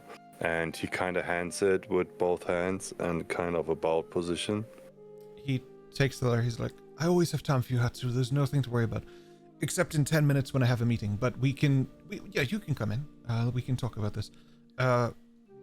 He takes a steps in and he kind of looks forward, but more towards his feet. Yeah. As a kind of give him the feeling of having that he can read it without being observed, if that makes sense. Oh, yeah, okay. So it's like a respect barrier kind of thing. Yeah. Yeah, he begins to read the letter. There's like at first there's kind of like he's rubbing his beard kind of thing as he reads it. He's giving it the time it deserves. He's not just skimming through it. He's actually reading it. You can see over, like, if you wanted to, you would know anyway, but it's beautiful. Excuse me, it's beautifully written. It's beautifully written, and the ink work is incredible, and it's done in a kind of style that would be, I guess, classified as calligraphy. Like, it's something that was carefully written, not scrawled with a ballpoint pen, basically, is what I'm getting at. Yeah, he reads through it and he looks up towards you. Your father's quite elegant when he talks. I hope I did not offend your culture in any way or upset you. I don't think so. But I'm also not sure what he wrote, so I'm just here to give it to you. And I also wanted to inform you that Father did send me someone to extend the observations. And he kind of makes like a whistling noise. And that basically should be the signal for Ayame to enter. She comes in almost a quick shuffle, but like it's very swift movement, and she stops, but she keeps her head bent down. She doesn't look up, she doesn't engage or anything. She's there for you, following your instruction. She knows it's work time. She's not messing around, so. Father not necessarily insisted, but I thought it would help both of us if she would be another piece to help us with this puzzle. She's quite familiar with how these people work, and she will be able to track them if necessary.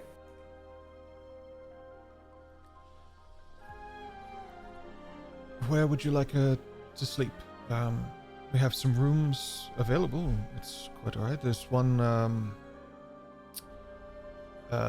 your ally, Miss Lissa, has left, so her space is available.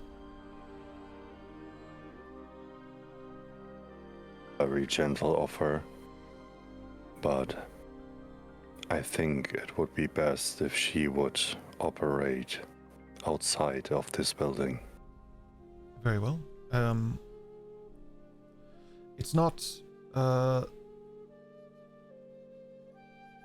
the warmest at night. Is she going to be okay?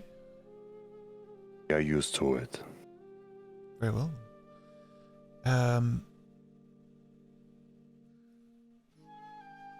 Well, yes, okay. Is there any provisions we can provide or something to help her? I'm pretty sure my family provided for her.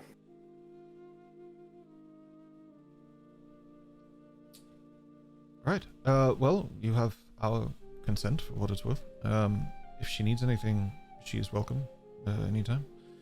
He kind of steps, like he shoves from like being in front of him to like kind of the side, and he bows down a little bit and he says, "Domo arigatou gozaimashita," and he's waiting for her to follow. She repeats, yeah. I don't think she speaks. She also bows, and very much so in respectful bow. It's like a low bow because she knows that he's a man of importance as well. Ahatsu, given the letter and everything that's happened, I appreciate that you came straight to me with what happened and you didn't try and hide it, and obviously no fear of getting in trouble, which is good. You're not in trouble by any means. I would just ask that at the first sign of danger, don't go running in. Come to us, talk to us, so that we may also be a part of this. We want to build a safe environment for everybody here and not have incidents like with your brother, with Boreal, that they occur. If we can defend people or even just clear out some space so that nobody gets hurt, that would be great. Informations will be provided. Is there anything that you or your friend here require from us? Is there anything we can do?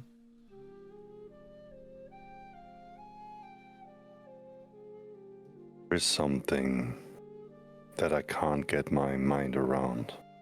Okay. How were these intruders able to pass the floors without being seen, without being censored? Do you have an idea about that? The sensors are not foolproof, so someone with that knowledge could absolutely bypass it, I'm sure. But how they found your room is a little bit more of a mystery. We don't exactly keep floor plans and student information out in the public. That isn't something we do. So they had to know what they were looking for and how to find it, and this concerns me as well. If I find more information that I believe would be relevant to this, I will come to you. But for the moment, we are investigating it.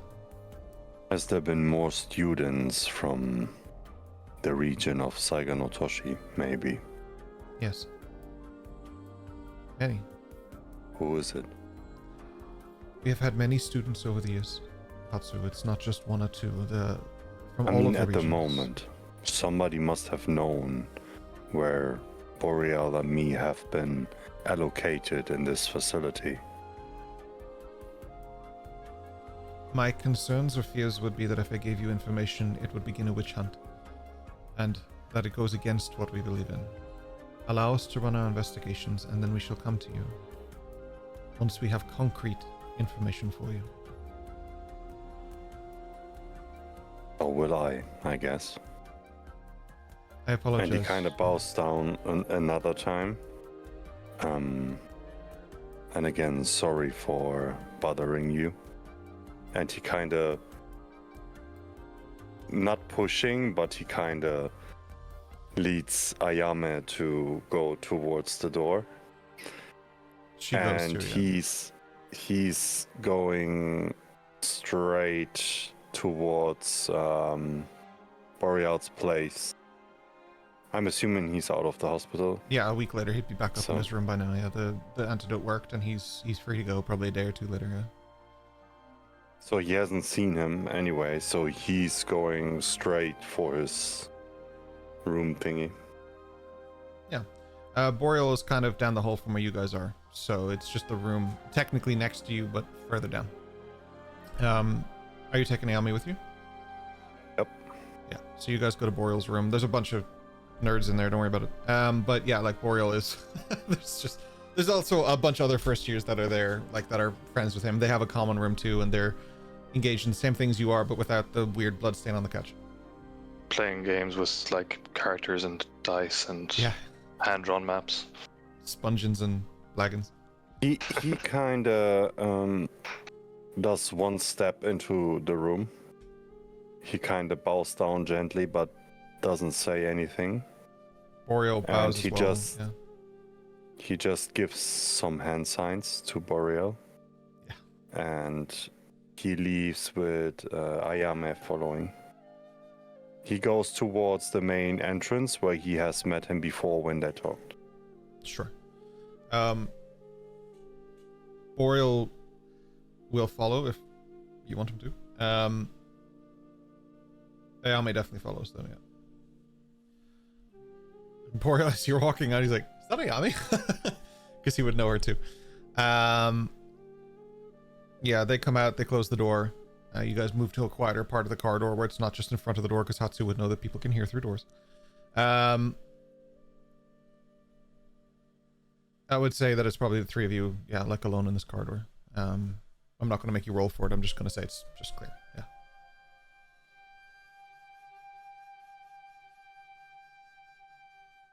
How are you doing, Boreal? It was quite close, I guess. What happened? Yeah, I'm great. He's trying to like shake it off, play it off. He's trying to show that he's not, scared or whatever. So he's just being his usual kind of more over the top self. Like he's acting a little bit. Yeah, I don't know. They just got the better of me, I guess. I'm sorry. I wasn't aware Don't that they be were sorry. there. I think nobody was. That they will catch up that fast.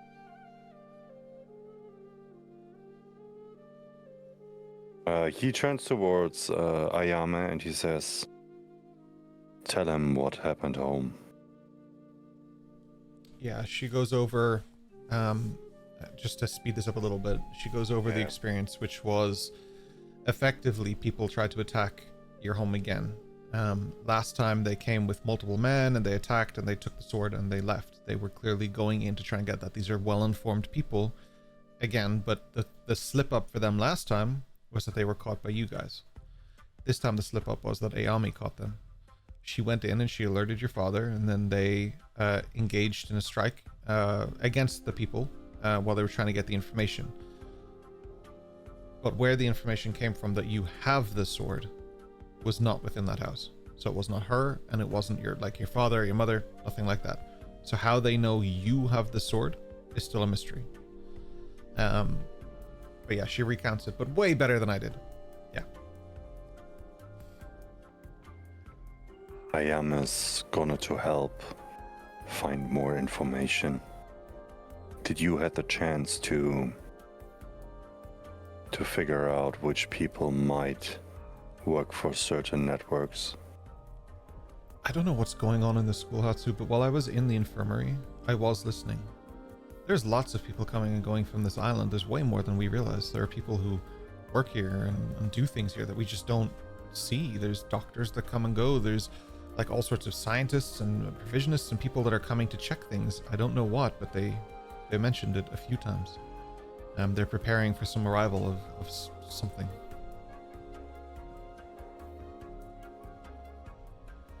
I don't know what's going on here, but I don't think we can trust it as much as we should be. I think a place that is always challenged has to find a way to balance all these influences, I guess. And you might have to make trade-offs you might regret at some point. But anyway, you have to keep an eye out, and I want you to move to my room. Okay. I gave Father a promise to keep you safe, and I will keep this promise. But what about my friends? And I'm building networks here. Is this... You're not locked in my room, Boreal, but you would stay the nights in my room. It's not what I was initially thinking, but 100% that's what he would have been thinking. Yeah. Like, he would have definitely Yeah. thought that. Yeah, 100%. Okay. So I'm allowed to leave. Just, it's not a prison sentence. It isn't. And I would advise you to take your lessons seriously. You know what happened last time when you used your abilities. Yes. Hatsu, before you... It was wild. Before you do your walk away, there's two things. The dreams are getting worse. I don't stop seeing the blood moon, and I think that this isn't a coincidence. The eclipse is coming. And I don't know when the last blood moon was, but it was most likely when I was born. And if this is a sign of something that's coming, I'm very worried. Maybe it's just dreams, but I think just if you hear something about it, just please tell me. Also, Puts his right hand on his left shoulder. Okay. And he looks him deep into the eyes and he says, "What the blood moon did bring together, the blood moon will not separate. We are brothers, not only in a word. We are meant to be with each other. And whatever there is to come for us, we will go with it. We will grow from it. There's nothing to fear. There's a lot going on that I think we're not privy to. And if there is a blood moon... That's all good? There are a few steps ahead. That's why we have to take this seriously. Let's not get distracted. Let's find the first piece of this puzzle. I'm just worried because if this Dr. Harrow they're talking about comes here, she doesn't sound like good news. I'm worried about this.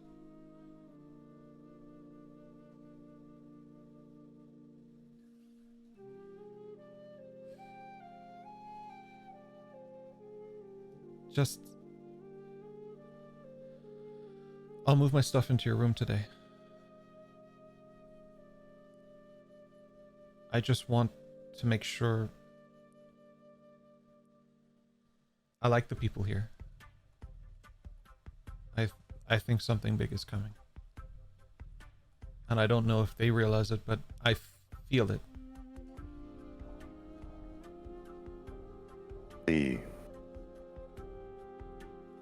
You know who Remington is, right? I do. And I like him, but... You know his family line and what they did to Saiga no Toshi, right? Yeah, but sometimes just having a good history doesn't mean you're a good person. It's just something... Not said that. I'm just saying, if there's something to come and he is involved, I guarantee you, Father will erase this place. And that's for sure. I just think that people here deserve our help. If we can do it. I know we have our quests, but we can do two things. Why do you think Ayame is here? Should I say it in front of... you've always had kind of a thing for her, so I mean, I don't know. Is she here for you? Is this kind of a... Just rambles. He just shakes his head like left and right. Well, I guess you should visit your classes and stop thinking about stuff that's not worth thinking about. And he kind of gestures with his hand for Ayame to follow him. She does, yeah. And he leads her to the place where he did hide the Telestone. Yeah. And he briefly explains to her how it works. And that if she's ever in trouble or has to leave, that she should report to her father that he has the other thing. Okay. And if she needs anything from him, he's happy to help her. And he's a little politely, but not in a way that he regrets it. But he wants to make her know that how he talked to her within the room with the other guys wasn't to make her look small. It was more like remember himself and her, what they are here for. Not to play around, that this is serious. This is not a game anymore or a competition between the two of them. It's more like a serious thing where they have to get ahead of the information because they're far behind. She just bows. And she respectfully just... like she acknowledges it, but she doesn't add to it or anything. There's no addendum to it. She just acknowledges it. Yeah. Before she leaves, he says, no matter what I said, when the blood moon rises, you should stay with Boreal and me. We might need your hands. Yeah. She acknowledges it, and then she makes her way into the tree line. Presumably to set up sort of a base camp and kind of do what she needs to do deep within the woodlands. She takes off her pack there and like just begins. So you know she's kind of near that Telestone area. This is like Hatsu's kind of little marking ground, and she's just setting up. Yeah.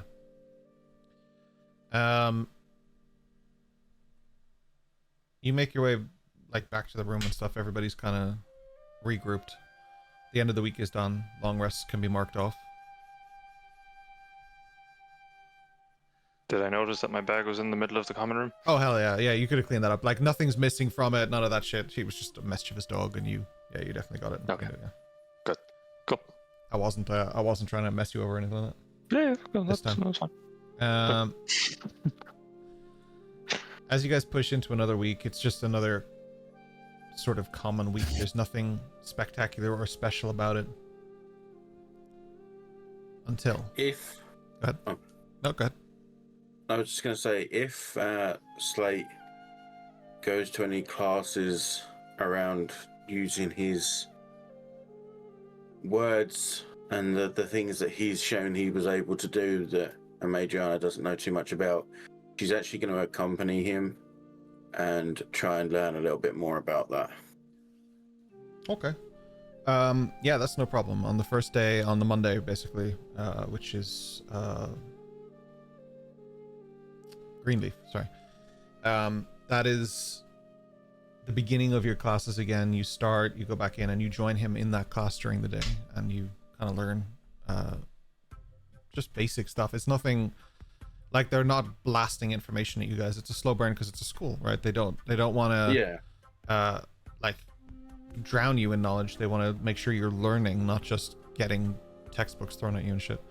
I just want to learn what the arcane is and how it's processed, how it's used. Yeah, you take it in more of a I'm curious nature rather than I'm studying this nature. So you want to pick up what you can learn, and in a very Madriana fashion, you just want to get ahead of the game, and you don't like it when you're behind on something. So like you do sit in on that class, even though it may not be something suitable for your specific skill set right now. It is something that you're interested in learning about in a more passive, behind the scenes nature, even at just a very base level, entry level type thing. You're not proficient in Arcana, are you? Right, okay. Yeah, so it's just a base level interest thing. You're not studying it, you're just listening. Yeah, when possible. That's no problem. Can I do one thing before we go any further?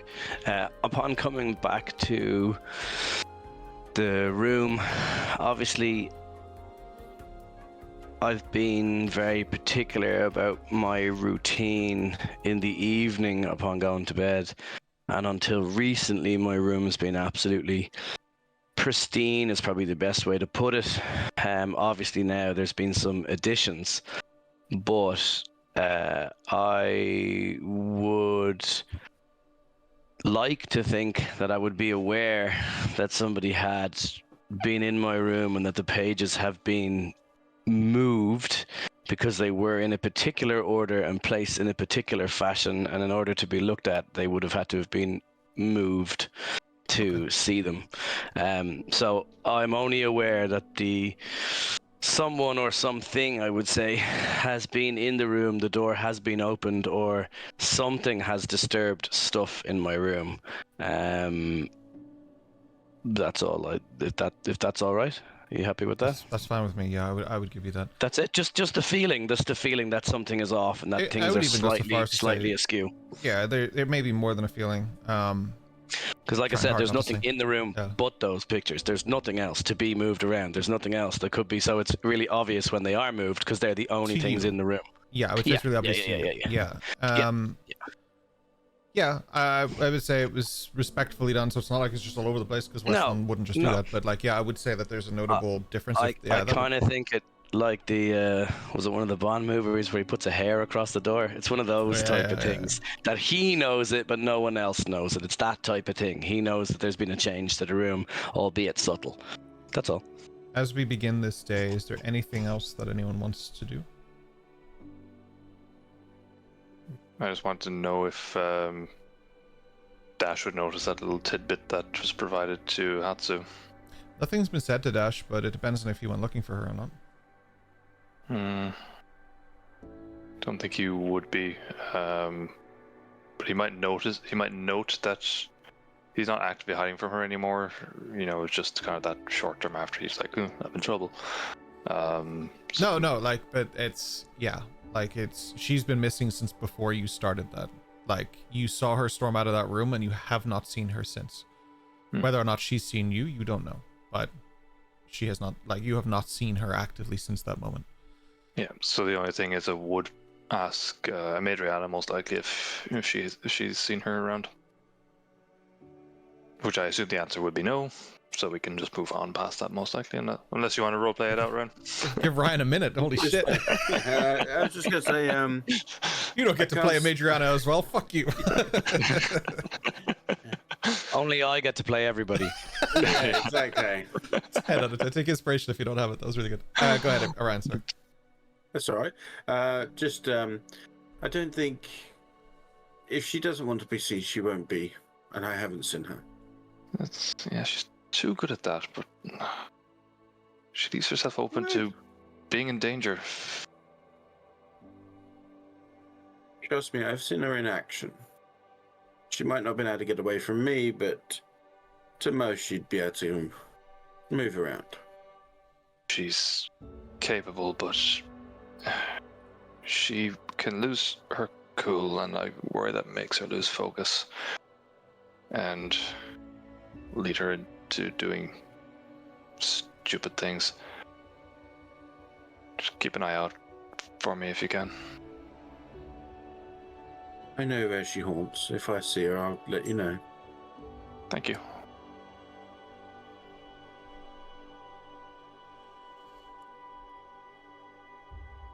With that in mind, at the end of the first Greenleaf Monday, at the end of the first day, it is by far the darkest night. There are no moons in the sky. The stars cannot be seen. It's just darkness. It's not muffled by light. And theoretically, an eclipse shouldn't cause this kind of darkness, but it is just dark. It's a little bit eerie and creepy. It's not something you guys are unfamiliar with. Eclipses happen in these lands. It's not strange, and the lunar cycle sometimes just lines up that way. That's whatever. Every couple months, you know? It just happens. But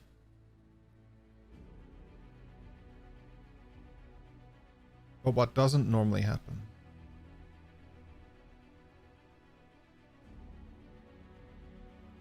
you go outside because you hear a commotion.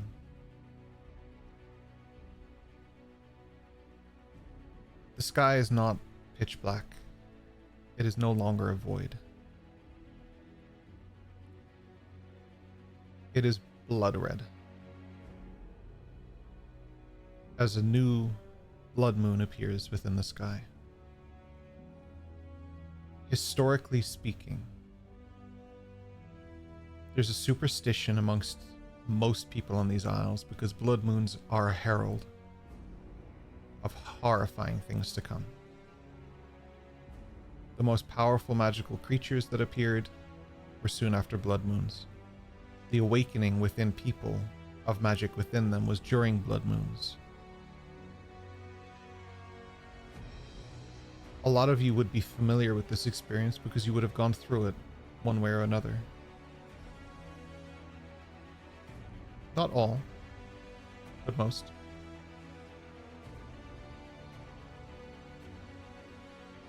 But that's not what everybody's looking at. And that's not what caused the commotion.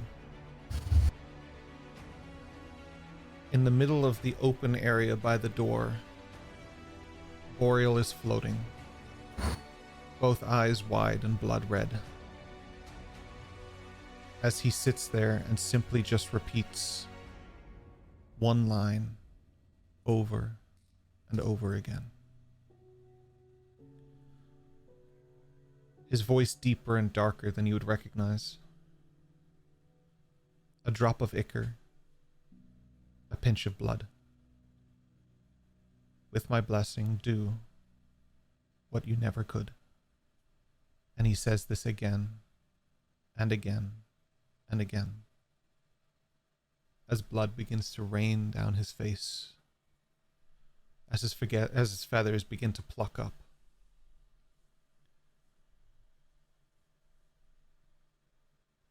Without warning or hesitation, he casts Fireball towards a major section of this group. But that's where we'll pick up next week. Don't worry about it.